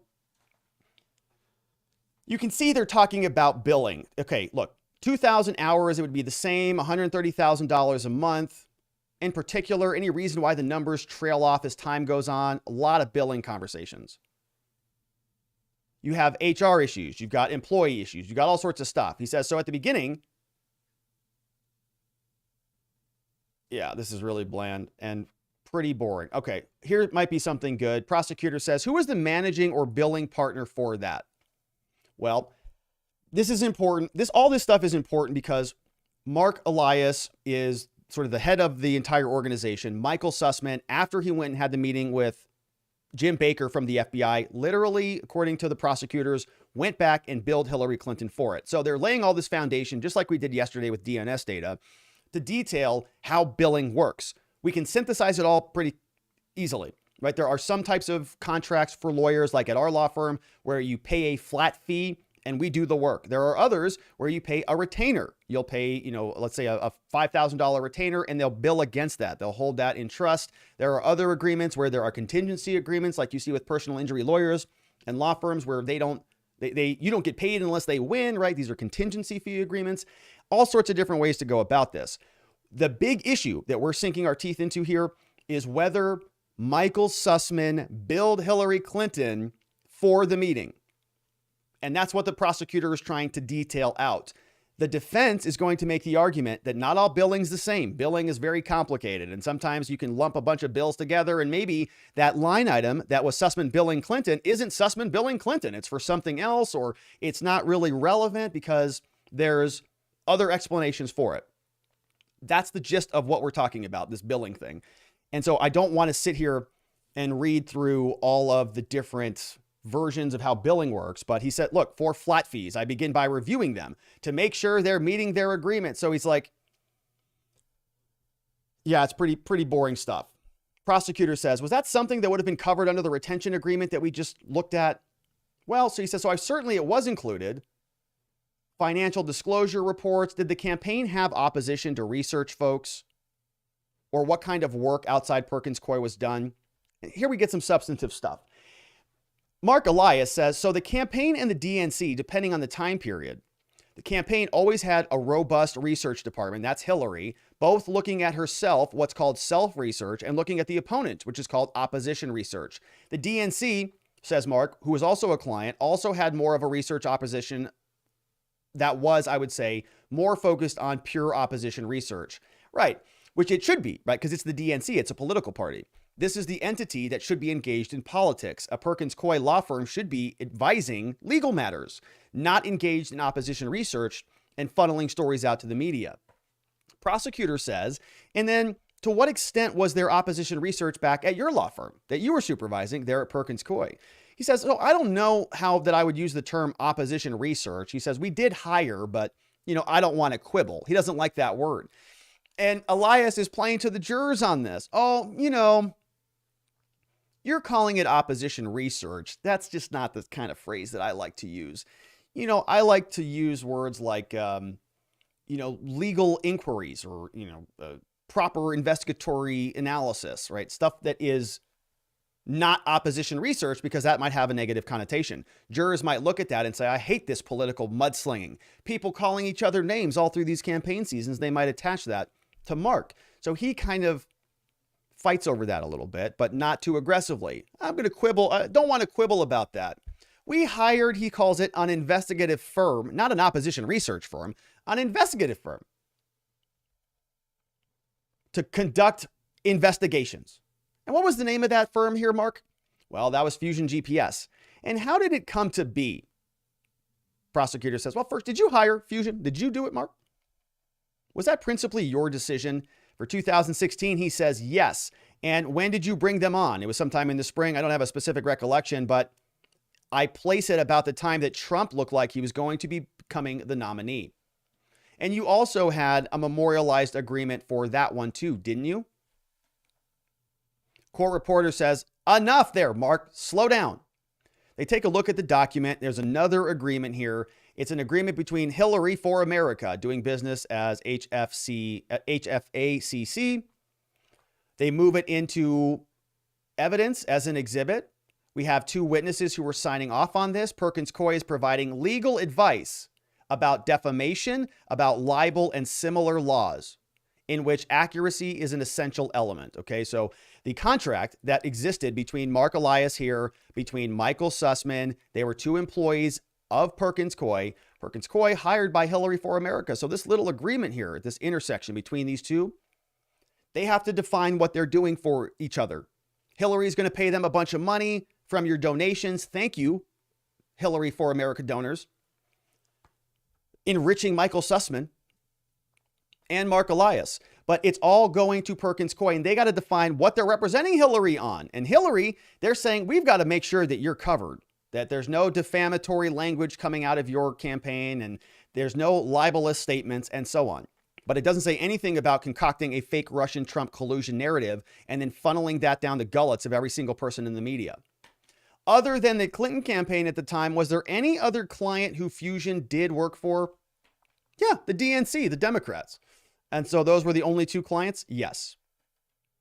They go down, they take a look at the signature of the agreement. Glenn Simpson, he asks him about that. Okay, so they've got another agreement between Marc Elias and FusionGPS. And you recall about when their work ended? Was it right after the election when you hired Fusion as a consultant? When did they stop working? He says, I don't know if it's in the agreement, but I think it actually ran through the end of October. So it ended before the election? He says, look, again, it was 6 years ago, but I believe election day in 2016 was relatively early. Prosecutor says, And so maybe I went the last few days without, I didn't, the theory was I wasn't going to need them for the last few days. So the contract may have ended in October because the election was right around the corner. You don't need Fusion anymore. They already created their fictional narrative about this hoax. So he says, I don't recall specifically. For some reason, I thought it was at the end of October, but I'm not sure. Question comes from the prosecutor. Now, generally speaking, without getting into any legal advice, how did you manage to interact with Fusion? What was the tenor of your interactions when you were working with these so-called legal consultants? Marc says, mostly in person. I tried. One of the challenges for me generally in that area was managing a very, very busy calendar. So I tried, as I recall, to set up weekly check-ins with them, and then I would try to talk to them by phone. And those weekly check-ins, was that in person? He says, yeah. And would you do that at Perkins or Fusion? Always at my office. I don't think I was ever at Fusion. Typically, who would attend those meetings? It was Glenn, it was Peter, a couple other people. Anyone from your side? Anybody else go to those meetings? Well, not usually. On occasion, he says, but not typically. And you mentioned Miss Debbie Fine. Did she go to those meetings? No, she was at Brooklyn. And the campaign was based out of Brooklyn. Now, again, without getting any legal advice, or generally speaking, what was the purpose of those meetings? That's to discuss the work that we had to do with each other. Prosecutor asks Marc, to what extent did FusionGPS report back on their findings? I think that's kind of implied in what you testified, but did they report back to you? He says, yeah, I believe they did. And he's trying to probe the extent of this relationship. And we've talked about this previously, where in order for that legal consultant to sort of be protected by the attorney-client privilege, work product doctrine, all of those, that protective force field that exists between lawyers and clients, they've got to be doing actual legal work. They can't be doing something that is entirely unrelated and then say, yeah, but we did it for lawyers, therefore we're protected and immune from any inquiry. It doesn't work that way. So the prosecutor says, were there any categories or buckets of issues that they were looking at? And he says, yeah, let's put it into some broad categories. There was a big question about litigiousness. That was something, that was part of my initial review. Donald Trump's litigious, and we got to be focused on that. We also have another bucket of obtaining public records. There was a bucket about unusual connections to Donald Trump campaign and, of course, Russia and Vladimir Putin. Anytime they can use the name Vladimir Putin in this trial, the better, because all the jurors, as we know, we don't know officially, but I think 3 of them, if you looked up their Twitter accounts, they probably have the Ukrainian flag on there somewhere. So if you say Putin, you're going to get 3 people, at least on the jury, that are going to be squirming in their seats saying, these guys are battling Putin, so they're the good guys. Now, okay, in terms of your points of contact on this, you have any different points of contacts at Fusion? Yeah, not really, just talking with Glenn and Peter. And how about the campaign? Any other conversations taking place back and forth? He says, well, I had lots of point of contact with a lot of people. It was a sprawling enterprise, giant campaign. Robbie Mook was the campaign manager. I would say if I had one boss on the campaign, it was Robbie. John Podesta was the chair of the campaign, so he was kind of like the boss's boss. So for sure, I was responsive to John. Like if John sent me an email, I was like, what's up, John? I'm here to help. Dennis Chang, finance director. Heather, forget her last name, campaign manager. He's just going through a big list of people. And can you tell the jury what COO means? And Marc says, yeah, it's Chief Operating Officer. This is easy. CFO, Chief Financial Officer, talking to other people, explaining who Jim Palmieri is. How about the leadership team? Any policy advisors, Marc, who were involved? Yeah, the policy advisor was Jake Sullivan, the guy who posted that tweet. And Maya Harris, Kamala's sister, who is like a co-director right under him. So you see how sort of incestuous these whole things are. Everybody just bounces from one campaign to the other. They all say, oh, we believe in him. They don't care. They just move from one to the next. A question from the prosecutor says, okay, how often did you talk to Hillary herself? Relatively infrequently. Marc wants to talk about this. He says, I didn't come out of Clinton world here. I hadn't represented either her Senate campaign or her prior presidential campaign. Obviously, we worked for Obama, but I had not represented Clinton. And so, I would be invited to meetings or calls, maybe 6, 7 times throughout the campaign where she had particular legal question or where there was an important brief for her on the status of some issue. And the prosecutor says, all right, so Mark, who at Perkins Coie was aware of the retention of Fusion? Now, Mark says, that's a great question there, Mr. Prosecutor. So I assume, some number of people in management were aware, right? I have to assume. The firm was aware because I would have signed the contract on that. So the firm in general was. And his designee or someone in the world, whoever approved contracts, I don't remember who that was. Michael Sussmann was, because for reasons I suspect is why we're here today. He knew about this. And I assume my assistant did. And maybe there were other lawyers who did. And I don't know. Prosecutors, okay, shh. But other than Mr. Sussmann and the top management, any other names of people come to mind that you were aware? My assistant, my scheduler, anything else? I mean, it would have been that kind of thing. It would have been like associates. Might have been on the calendar. I don't remember how it appeared on my calendar. Nothing beyond that. Kind of a loosely run organization. Says, well, how about the campaign itself? Who knew at Hillary's campaign? I don't know. No idea. As best I can recall, thinking back on this 6 years ago, Debbie was aware that I was working with Fusion. Robbie was aware that I hired consultants. But I don't believe he knew who they were, so they didn't know about Fusion because they were working on saving America. Prosecutor says, okay. Anyone else on the campaign who you can think of was aware that Fusion had been retained? By name. Only Debbie, as I sit here today. Only Debbie knew. Nobody else knew. Marc Elias and Debbie.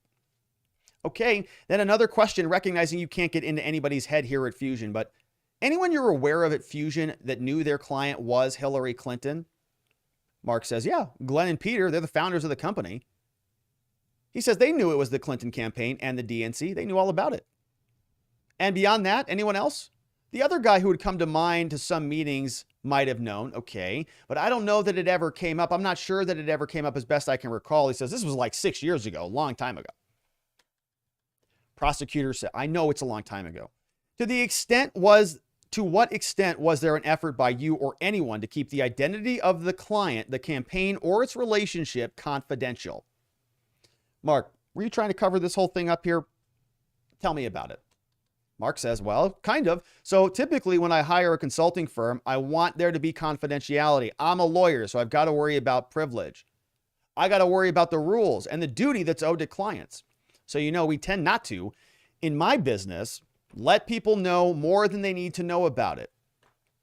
Prosecutor says, that's a nice general answer, but is that both at the campaign itself? In other words, both at the campaign itself and at your law firm? Because at the campaign itself, right, Mark, you don't have any of that attorney-client privilege stuff because you're not in an attorney-client relationship. Because if you're doing campaign work, your law firm's doing the legal work that has a contract with Hillary, but it's a separation of the two types of activities. And Mark says, yes, we wanted to keep it confidential in both situations. And he explains, he says, I think my concern with the campaign would also include, I'm trying to think, since we don't have privilege there, what other concerns might I have? He says, I typically worry, and again, I can't say specifically I remember this here, but I typically worry that campaigns will want to directly reach out to consultants and that they are not always at the staff attentive to privilege, and so I've got to protect them. So he's saying that for the campaign-related stuff, he doesn't want the campaign people interfacing directly with the consultants. Prosecutor says, okay, so what extent would it be true that you didn't want the public to know about Fusion working with you guys? Is that fair? You didn't want them to know? He says, yeah, that's fair. And to what extent would it be true that you didn't want people outside of Perkins Coie to know about that relationship?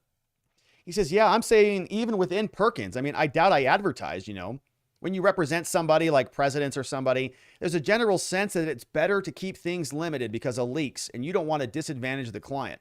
So Marc Elias is saying that he didn't tell anybody about this representation, and all of this was normally kept confidential for that reason. Which, as I suspect you agree with me, I think is total hogwash, right? Everybody knew even that Michael Sussmann was meeting with the DNC. It's even in Jim Baker's notes. But I digress. We get another question from the prosecutor. You mentioned the work that was being done in looking into Donald Trump's ties with Russia, Mark. And even if folks at the campaign were not aware who was doing the work, Were the folks that you dealt with aware that that work was going on and somebody was looking into that? Mark says, yes. Who would have known that, Mark? He says it depends on how broad you want to draw the lines here, prosecutor. Probably going to be the senior people, though. People like John Podesta, Robbie Mook. Who else? Jake Sullivan? Yeah, Jake Sullivan, Palmieri, and others. And the legal department. And are those people who I think you testified earlier, are those people who would receive those notifications? Not necessarily. Mark responds, says, I mean, if I thought that, I'll use this as a hypothetical to try to advance this. So Mark's going to explain it to us and the jurors. And I'm not in the courtroom, but I'm very curious how Mark is testifying. Remember, we've talked about this before. We talked about this when we were covering Derek Chauvin, how the witnesses would communicate differently, and Kyle Rittenhouse. How some witnesses will turn over to the jurors and they'll turn right over to them and they'll look at them like this. So they'll go right from here to the jurors and they'll look at them. And the defense attorney's over here talking at them. They'll look to the defense lawyer and they'll look back to the jurors or to the prosecutor and to the jurors. Some other witnesses will only look at the person asking them the questions. So if you're the jury in the camera here, you're watching somebody have a conversation with a defense attorney or a prosecutor and it doesn't feel like it's as engaging. Whereas good police officers oftentimes will just look over at you. They'll say, what's your question, defense lawyer? Oh, yeah, you're a jerk. Let me talk to the jurors. Well, ladies and gentlemen, this is how it really works because he's a scumbag and it's effective. So what I'm guessing here is that Marc Elias is doing that. It's probably quite obnoxious because you see these big, long paragraphs. The prosecutor's having a difficult time getting him to shut up. But again, it is his witness, even though it's sort of an adversarial witness. So this prosecutor is kind of in a difficult position. So he's going to allow him to give a big, giant hypothetical. If I thought we could say that Donald Trump, let me go back. If I thought that we could say that Donald Trump used non-union labor in building Trump, but that we couldn't say he was a union buster, if I got that from research or circumstances about Las Vegas or something else, if I had that information that I thought was going to help the campaign, that I had the legal visibility into, I would pass back on that to comms or research. If it was like we have a new hack release of documents and Donald Trump is taking credit, that might go to the people that you're saying. So it depends on the issue. The issues flow in and I deal with it and then pass that back out. He says it kind of depended, just really was questionable. But whatever the issues were, Mark, sounds like if Fusion found something, there's people you'd brief on those, right? Yes, I would. Perfect. I want to show you this. It's Government Exhibit 307. Going to come up on your screen here very soon. Looks like it's a calendar entry from someone named Leslie Bull on behalf of you. Who is that? We're looking at this calendar invite, and it looks like there's several people on the invitation. People like Mark, Michael, and the Fusion team. This happened back on July 29, 2016 for 30 minutes at 4:30 p.m. Required attendees there. Mark says, I'm not exactly sure who Lay Nichols is, but I assume he's an assistant for Michael or somebody else. Don't know who that person is. And you've got categories set aside. This is for the category of Clinton. Is that right? Yeah, it says Clinton on there. Why do you have a sense of why it appears that way? He says, well, I manage my calendar in a number of different ways. I put Clinton on there and we put, that's how I organize myself. It's a visual way of looking at the week. It was a category that corresponded with a color. Big, long entry. Prosecutor says, got it. So I'm looking at this calendar invite and I want to talk to you about it. It says it took place in Mark's office. It says it's a half an hour long. And the prosecutor is asking him to explain it. Let me ask you that. Yeah, so he's going into billing again. Oh my gosh. Okay.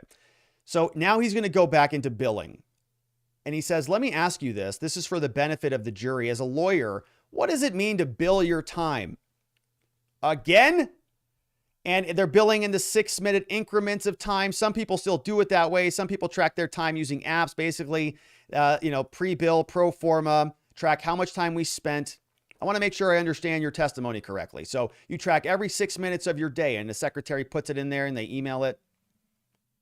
There was a system. I'm embarrassed to say I think most lawyers actually learn the systems just by doing it themselves. Gives a big, long, narrative about how that works. I never actually entered my own time that way. Okay, so for a meeting like this, you would just turn your notes to your secretary and tell them who the client was, right, Mark? Yeah, that's what I would do. And who would that be? Here, it would have been, you could check my timesheets. I would have either billed Hillary or Hillary for America or the DNC. And you would note the amount of time, right? Yeah. And you would delineate further what clients you're working for, right? Yeah, the Clinton campaign, it was a flat fee. Most of the time, it would say matters. All right. Separate billing number for research. Secretary receives your time. She puts it in there. We get an email. We have a lawyer code that goes in. They collate the code. It's a pre-bill, all this terminology, and he's just doing this for the jury to understand. I apologize for all the detail, but we just want the jury to understand. So that's all right. Pro formas come in. Oftentimes you remove time if it's unnecessary and extraneous. And none of this is really even having to do with the Sussmann case, right? This is just general billing stuff, so we're just going to fly through it. Third, were flat fee clients. It wasn't just the Clinton and the DNC. They paid a big flat fee, and then they divvied that up. Okay, who was the point of contract for those bills there, Mark? They definitely, he says, were you the point of contact? Yes. If you show them to me, I can tell you based on the handwriting who actually briefed these documents. May I approach, Your Honor? These are exhibits marked. We've got these two here. All right, we're off the record briefly because they're looking through these documents. 553, 552, 563, 562. All right, we're back on the record. Mark, you're looking at these documents. What do they look like to you? Well, these are pro formas that I was describing. They're actually invoices to a client. Good. Are we going to see now what Mr. Sussmann actually billed? This was the meeting invite for July 29th, hour and a half, and we're going through some billing documents. One-page exhibit, pulling it up on the screen. Read the whole thing. No objection to the documents being entered. We've excerpted a section here. Mr. Mark, so starting with the left, can you explain to the jury what each column includes? They're going through a spreadsheet. What's the date here? July 29th, 2016. Time tracking, 0.3 hours means it's a certain amount of money because you do the calculations on it. Sussmann's billing rate was $4,425. And they just do the calculation. So 0.3 times 12 minutes, 18 minutes. They do the calculation. They tell you what the bill is. You write it down. You write down the initials. We circle transfer, total hours that are billed, 5.3 hours. Okay. Multiple meetings. And you just see he's just logging this, right? They're really spending a lot of time on this. Very boring. It's a spreadsheet. They write meeting with Marc Elias and others. They bill it for 5.3 hours. They give it a billing number, Hillary for America. And they put general political advice here, right? 0.001 on the matter. Making sure that they're very, very detailed on this. Now, Mark, is it the expectation of the firm that in your experience that lawyers are supposed to bill to whoever they're doing work for, right?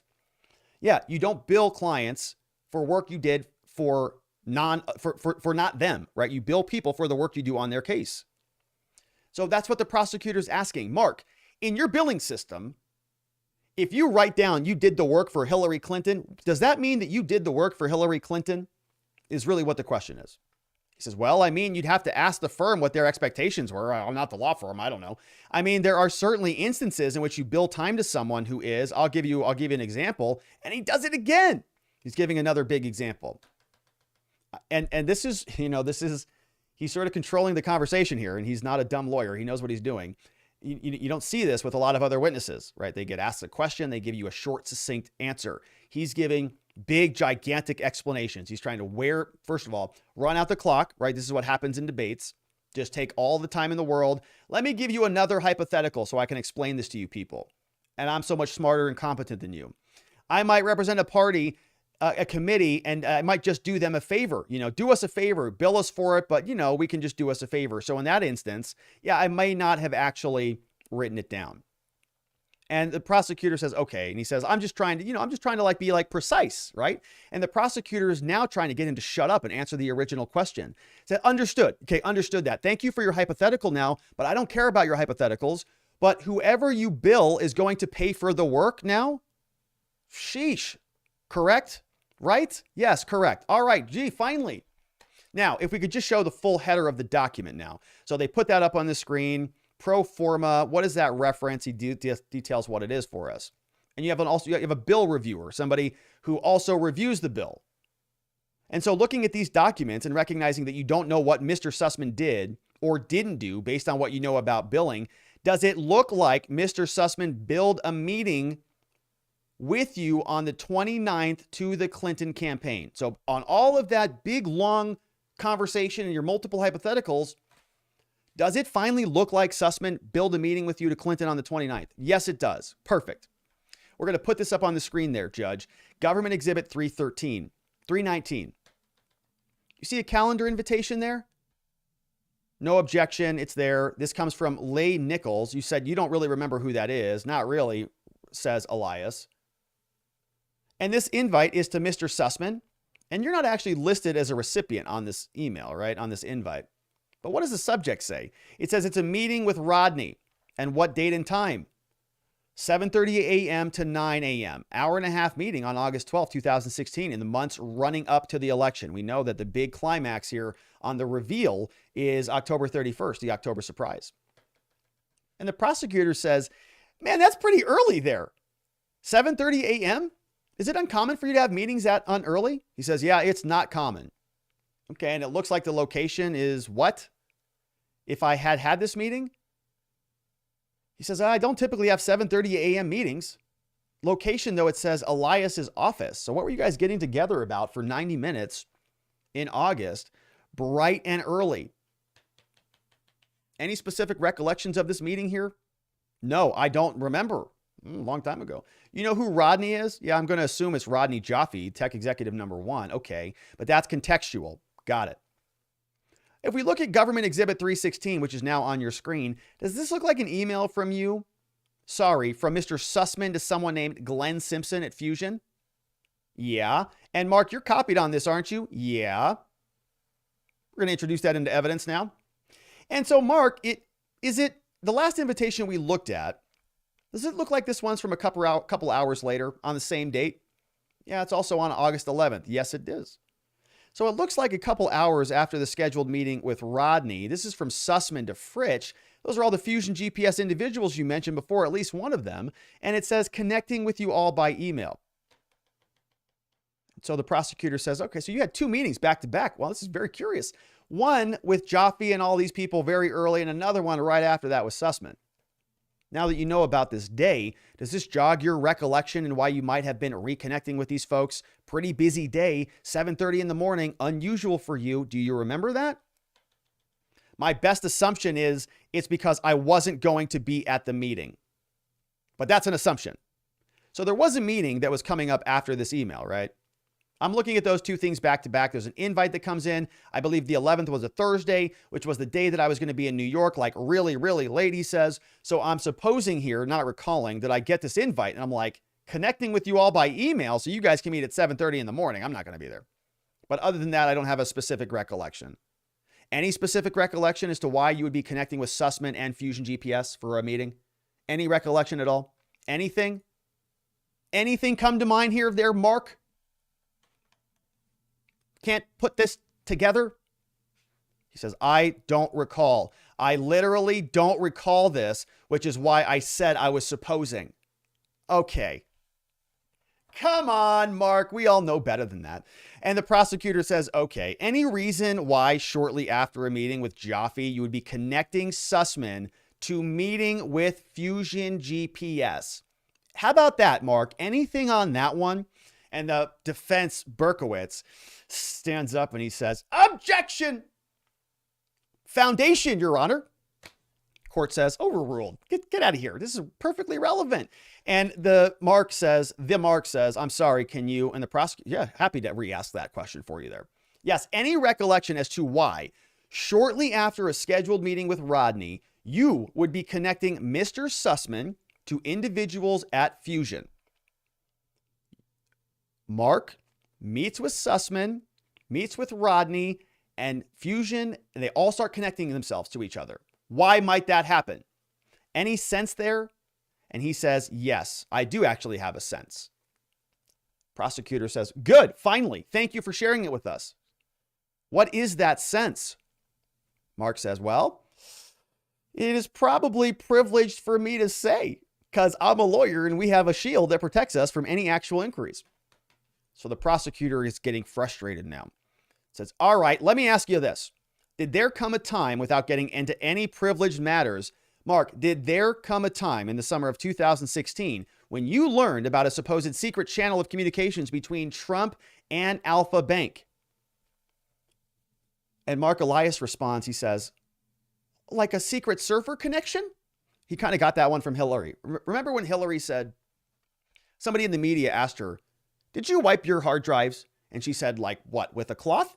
Boom. Mark is literally taking a play from Hillary's playbook. Did you hear anything about Trump and Russia? Like a secret server connection? Yes, that's what we're talking about, Mark. And the prosecutor says, yes. And he says, yeah, I know all about that. And what would that have been around this time? Earlier, later, when you learned about that? Yeah, sometime around this time, he says. Prosecutor writes, got it. And without getting in anything about the legal advice, can you tell us what you learned about it from Mr. Sussmann? How you learned about it? He learned from Mr. Sussmann. They get another email exhibit. This one is 317, entered into evidence, no objection. Prosecutor asks, Mr. Elias, I'm going to assume that this similar email jogs no further recollections, right? Because you just can't remember anything because you're just a big confused person. Says, answer, none. No, I have no idea what those emails say. No recollections at all. Prosecutor says, okay, if we can go back to Exhibit 319, that meeting in your office with Rodney, do you recall that? No, I don't recall this. I'm sorry, you recall the invite, not the meeting. Yes, I recall the invite. I do not recall the meeting. Prosecutor is now getting frustrated. Says, listen, I just want to clarify a little bit. It looks like this was sent on August 11th, but the meeting was scheduled for August 12th. Does that seem right? At 7:30 in the morning? Yeah, looks like I got a calendar invite saying be there at 7:30. And you have no recollection at all about whether that meeting even happened. No, I don't. Another exhibit. 553.3. And there's an apology. Says this, got the wrong number, I guess. This is a time entry from Sussmann, pro forma, 10/25/2016, and the time entry is for August 12th. Okay, Your Honor, the government moves this. No objection from the defense. We now have a new calendar invite. This is a prior calendar invite, August 12th. And this appears to be, the time entry appears to be listed for the same date. Is that right? Yes, it does. Who's the timekeeper? The attorney. Mr. Sussmann is the lawyer. And how much time did he bill? 1.5 hours or 1.5. And then the fees charged, at least according to this eternal bill, for 1.5 hours, he billed $1,200, $1,252.50. So he's an expensive lawyer. And then what is the description listed by Mr. Sussmann? Confidential meetings with Marc Elias and others. He says, I'm sorry, let me try that again. Maybe he had a frog in his throat or something. Confidential meetings with M. Elias and others is what the minute entry or the billing log looked like. Here, it's just a spreadsheet, right? It says confidential meetings with Marc Elias. Who's the lawyer? It's probably MS, Michael Sussmann. Who's the client for? Hillary Clinton. What's the time? 1.5 hours. Okay, so now that you have been able to identify this billing here, Mark, can you now remember anything? Does this jog any memories for you? No, it doesn't. Okay, let's go to the top, says the prosecutor, to the client and the matter listed here. What do you see? Mark says the client is the Clinton campaign. The matter is general political advice that was the flat fee. And you said this fell under general political advice. He says, well, I refer to the retainer agreement. You mentioned earlier also Rodney Jaffe. To what extent do you recall him being connected to Alpha Bank, as far as you knew from your interactions? But don't talk about anything privileged.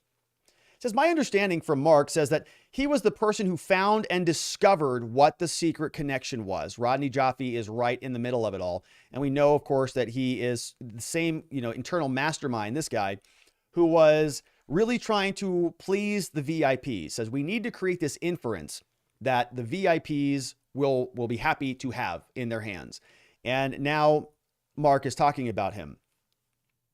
And did you, the prosecutor asks, is your best recollection that you communicated with Jaffe about this stuff? He says, yeah, my recollection is I met him in person at some point. He had like an accent that was like either British, I think it's British, could be South African, I don't know. Can't remember. My recollection is otherwise I remember talking to him on the phone. You remember any conversations with him about Alpha Bank or any of these allegations? Yes. And the court is getting irritated now. Chimes in. Says, okay, look, Mr. DeFilippis, how much longer do you have here with Marc Elias? DeFilippis says, in fact, I actually think we've got a bit longer. If now's a good time for a break, I think we have a lot to get to. Court says, okay, well, why don't we take our lunch break, ladies and gentlemen? It's 12:35. Why don't we reconvene at 1:45? So about an hour and 10 minutes for lunch. Again, no discussions about this case. Juror number 8, if you could stay back, please. Thank you. Mr. Elias is going to step down. Don't talk about your testimony. And he's out of there. Now, that's it for Marc. The rest of this test. So Marc's going to come back in the afternoon. I will not get the afternoon transcripts.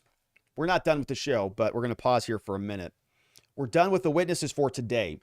The transcripts from the PM, I have not been getting until very late. So, for example, I did not get day 2 transcripts until very early this morning at about 6 a.m. So we are very unlikely going to be covering the rest of Elias or Baker today, but we will absolutely get to their transcripts tomorrow when they come out. But I got it early, like at 6 a.m. or so.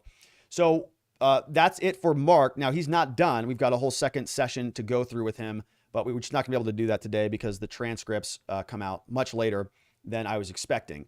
But there are some additional issues that we see happening here. And the judge recalled juror number 8. And I read a little bit about this.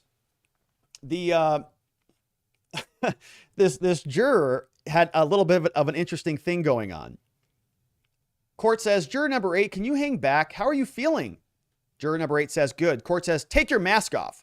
All right, just for the record, you sent a text message to the courtroom deputy last night that we've now printed out and we've been able to review. I understand you're supposed to start a new job on Monday. Is that right? He says, yeah, that's correct. What is the job? He says, it's a maintenance technician. And you're like, we're on day 3 of trial. You're starting a job on Monday? What the heck? What? Why didn't you tell us about this? At an apartment building? He says, yeah, I start work. So he wants to get off this jury. And the court says, okay, well, look, you filled out a questionnaire when you were questioned. You didn't tell us anything about this new job, right? He says, no, I didn't. And the judge is like talking down on this poor juror. And Judge Cooper, take your mask off. I don't remember you told us anything about a new job. Is that right, juror number 8? No, yes, that is correct. And why didn't you tell us about that? He says, booming into the microphone. Poor juror number 8 says, I was completely nervous and I forgot to tell. Poor guy. So the court says, okay, you forgot. Now, have you told your new employer that you're on this jury? He says, yes, I did.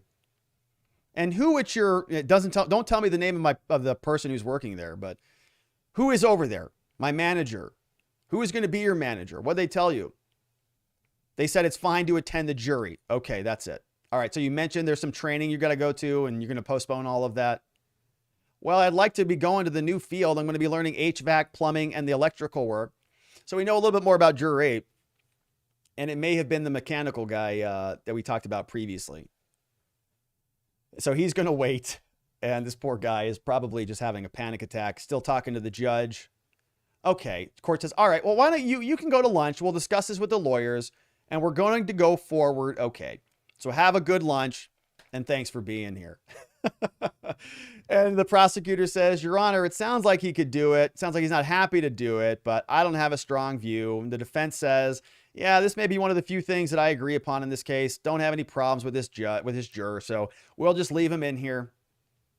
Berkowitz says, and I hate to bump it to you, but you've got more experience, obviously, Judge, with these things. We'd be accommodating either way. Can you believe this defense lawyer? He's just sucking up to this judge so badly. Look at this. And he did this during the pretrial proceedings, too. We had some fun with this.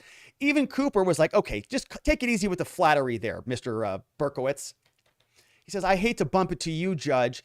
I don't want to make you make this decision, but you've got more experience, obviously, with these types of cases, so we'd be accommodating either way. Give me a break, bro. Lay off a little bit. Turn it down, for crying out loud. The court says, okay, thanks, Mr. Berkowitz. I know I am very competent. I think he's nervous, but this is not a conflict that we can't avoid. I think we can satisfy him, and it's all going to work out fine. So we're going to have a recess. They said, I'm happy to do that. Thank you, Your Honor. All right, lunch recess taken 12:42 p.m. in the evening, and then we get the rest of the index here. And that is day 3. That is Marc Elias. We had Laura Seago. We had, who was the other one? Deborah Fine. We are definitely going to get through the other half of Marc Elias. We'll probably do that tomorrow. And then we'll get through Jim Baker, who got started. And Jim Baker is going to be fresh tomorrow. He's going to be called in tomorrow. And so I saw some super chats come in, and I just wanted to thank everybody for those. Let's see what is in here. Yeah, this one from, are these not syncing up? Let's see what we've got here. I saw a couple come in. Win Dennis says, okay, I first send $2, which is lame. Here is 4 sawbucks to help with the transcripts. This is an awesome channel, dude. Maybe hang some chick pics in the office. Just saying. Some chick pics, it's not a bad idea. It is a little bit bland in this office a little bit, but I like it. Thank you for that, Win Dennis. I appreciate you supporting the channel and some of the work that we're doing over here. Katie Hale also had a super chat come in with no question on that, but thank you for that. It is very much appreciated. These transcripts are quite expensive. They're $1.20 a page, every single one of those pages, and that's coming out of my funds, right? Law firm, none of that is covering any of this, but I really think this is important. I appreciate the support. There are some ways you can support, of course, through those super chats, and if you're a member on YouTube or on Locals, that's all very much appreciated. Another one came in from Win Dennis. I saw that one from earlier, and I'm scrolling back up because I think I missed. They're not showing up in my queue for some reason, which is really annoying. We have Chris DeBayer with another super chat. Said, congratulations from Australia from your brilliant videos, so well covered, especially this epic trial. So good to see details of the U.S. justice system at work. That is from Australia, which just blows my mind that, this gets eyeballs around the world. Very, very cool. Thank you for that, Chris. I really do appreciate that. Very generous of you, and I'm grateful for it. And let's see, I'm scrolling back up. I want to make sure that I don't miss anybody. Hopefully I have not, because my queue is a little bit screwed up today. I saw a couple come out. Evil, yes, thank you, Mark. Mark Pate is in the house with the epic fail sticker. That's a fun sticker.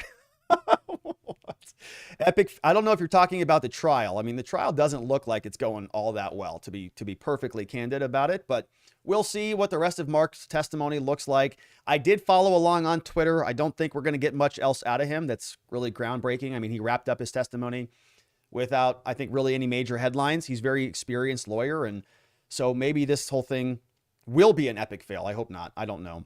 But I was talking with Viva yesterday, and Viva was sort of saying, well, where do you think all this is going to go? And I was like, well, I hope it turns into something. And he's like, no, it's not going to turn into anything. It's probably going to be a one and done deal. And that's going to be the end of it, which I hope is not the case, but yeah, very well could be. But thank you for that. That one came over from Evil. That was from Mark Pate. Eva Call, also with a very nice, generous donation. Thank you for that, Eva Call. No question on that one, but it's certainly appreciated. We have K Bean is chiming in, says, don't hang chick pics. Your office is on fleek. Love your show. Well, thank you very much. This is kind of an accident, what happened behind me. And I kind of turned out okay. I just turned it on, and I kind of like it. It feels very YouTube-y with all the colorful lights and stuff. I like that. It's true, but I like it. Thank you, K Bean. Your office is on fleek. Love that. All right. And Barcaro, we got a couple other. Let me jump over to Locals. So I apologize to my local supporters. I was trying something new today with creating a comment thread. So here's what we're going to try to do in the future. I'm going to post 2 times over there, one for the live chat and one for the comments, so that I can take your comments sort of like we take the super chats, because you're of course supporting the work that we do over at watchingthewatchers.locals.com. This was a brilliant idea from the one and only Vienticus, who is very helpful around here. And I love it, but I just didn't communicate that to anybody. So I don't have a lot of comments in the comment thread. So I'm going to read one of them from C. Reed. Says, Rob, so anyone can help me understand the defense on how they said Hillary would not want Suss to talk to the FBI, then continued and said that she would have wanted him to talk to them, so he billed it. Do they think both can be true, or do they really think the jury and the voters are that dumb? And I think it is the latter. And I think you're exactly right. You're onto something very astute here. But this was the argument that they were trying to have it both ways, right? One was that Hillary Clinton was, well, let me back up, right? The several different arguments, in fact. One was that Michael Sussmann was sort of bringing this on behalf of Hillary or to support Hillary. And he wasn't doing it to support Hillary, because if he were, the story would have come out and it would have helped Hillary. So by going to the FBI, he actually stopped the story from coming out, which hurt Hillary. So he couldn't have been doing this for Hillary. And then the other narrative was that FBI, and of course, the other narrative is just the main narrative from the defense, that Sussmann was just a good citizen. He did this all on his own volition. He's just trying to save America. And the whole thing is much ado about nothing. I see a couple other people joined over on locals. So Clavdia, sorry about that. Chow Cat is here, says, just joined. Welcome to Clavdia Chow Cat. Just realized how much I loathe FusionGPS.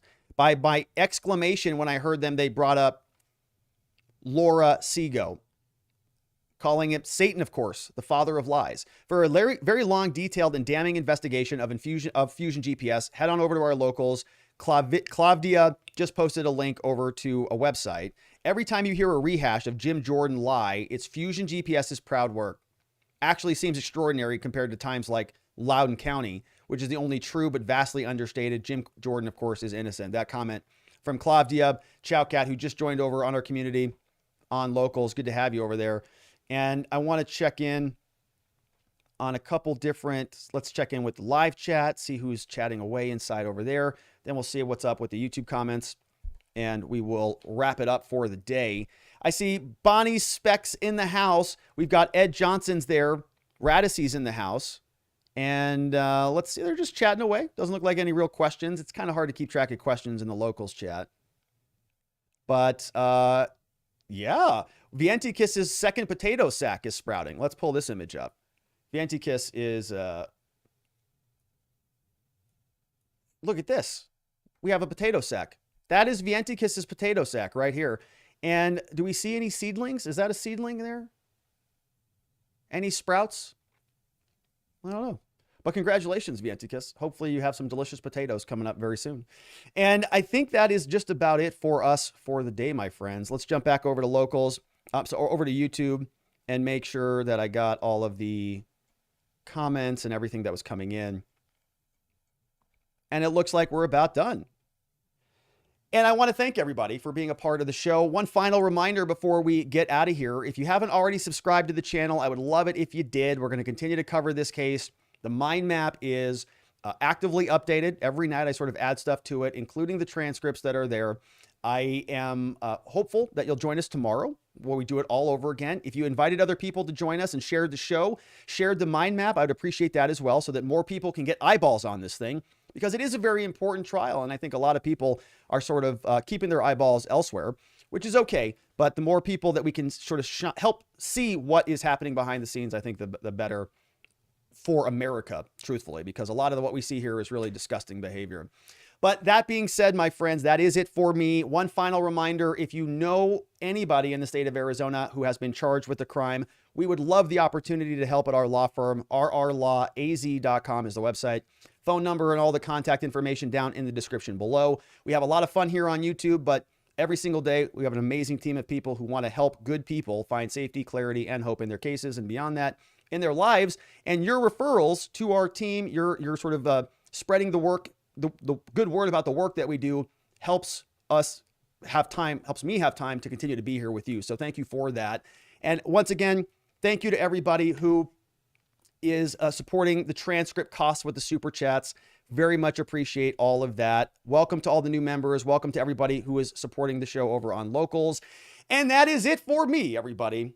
We're going to be back here to do it again tomorrow, very likely the same time, about 3 p.m.-ish or so. We're going to cover a lot tomorrow because we've got all of the rest of the afternoon transcripts and then whatever happens tomorrow. And I know there's a lot of witnesses left. So we'll be back to do it all again. I hope you all get some great rest this evening.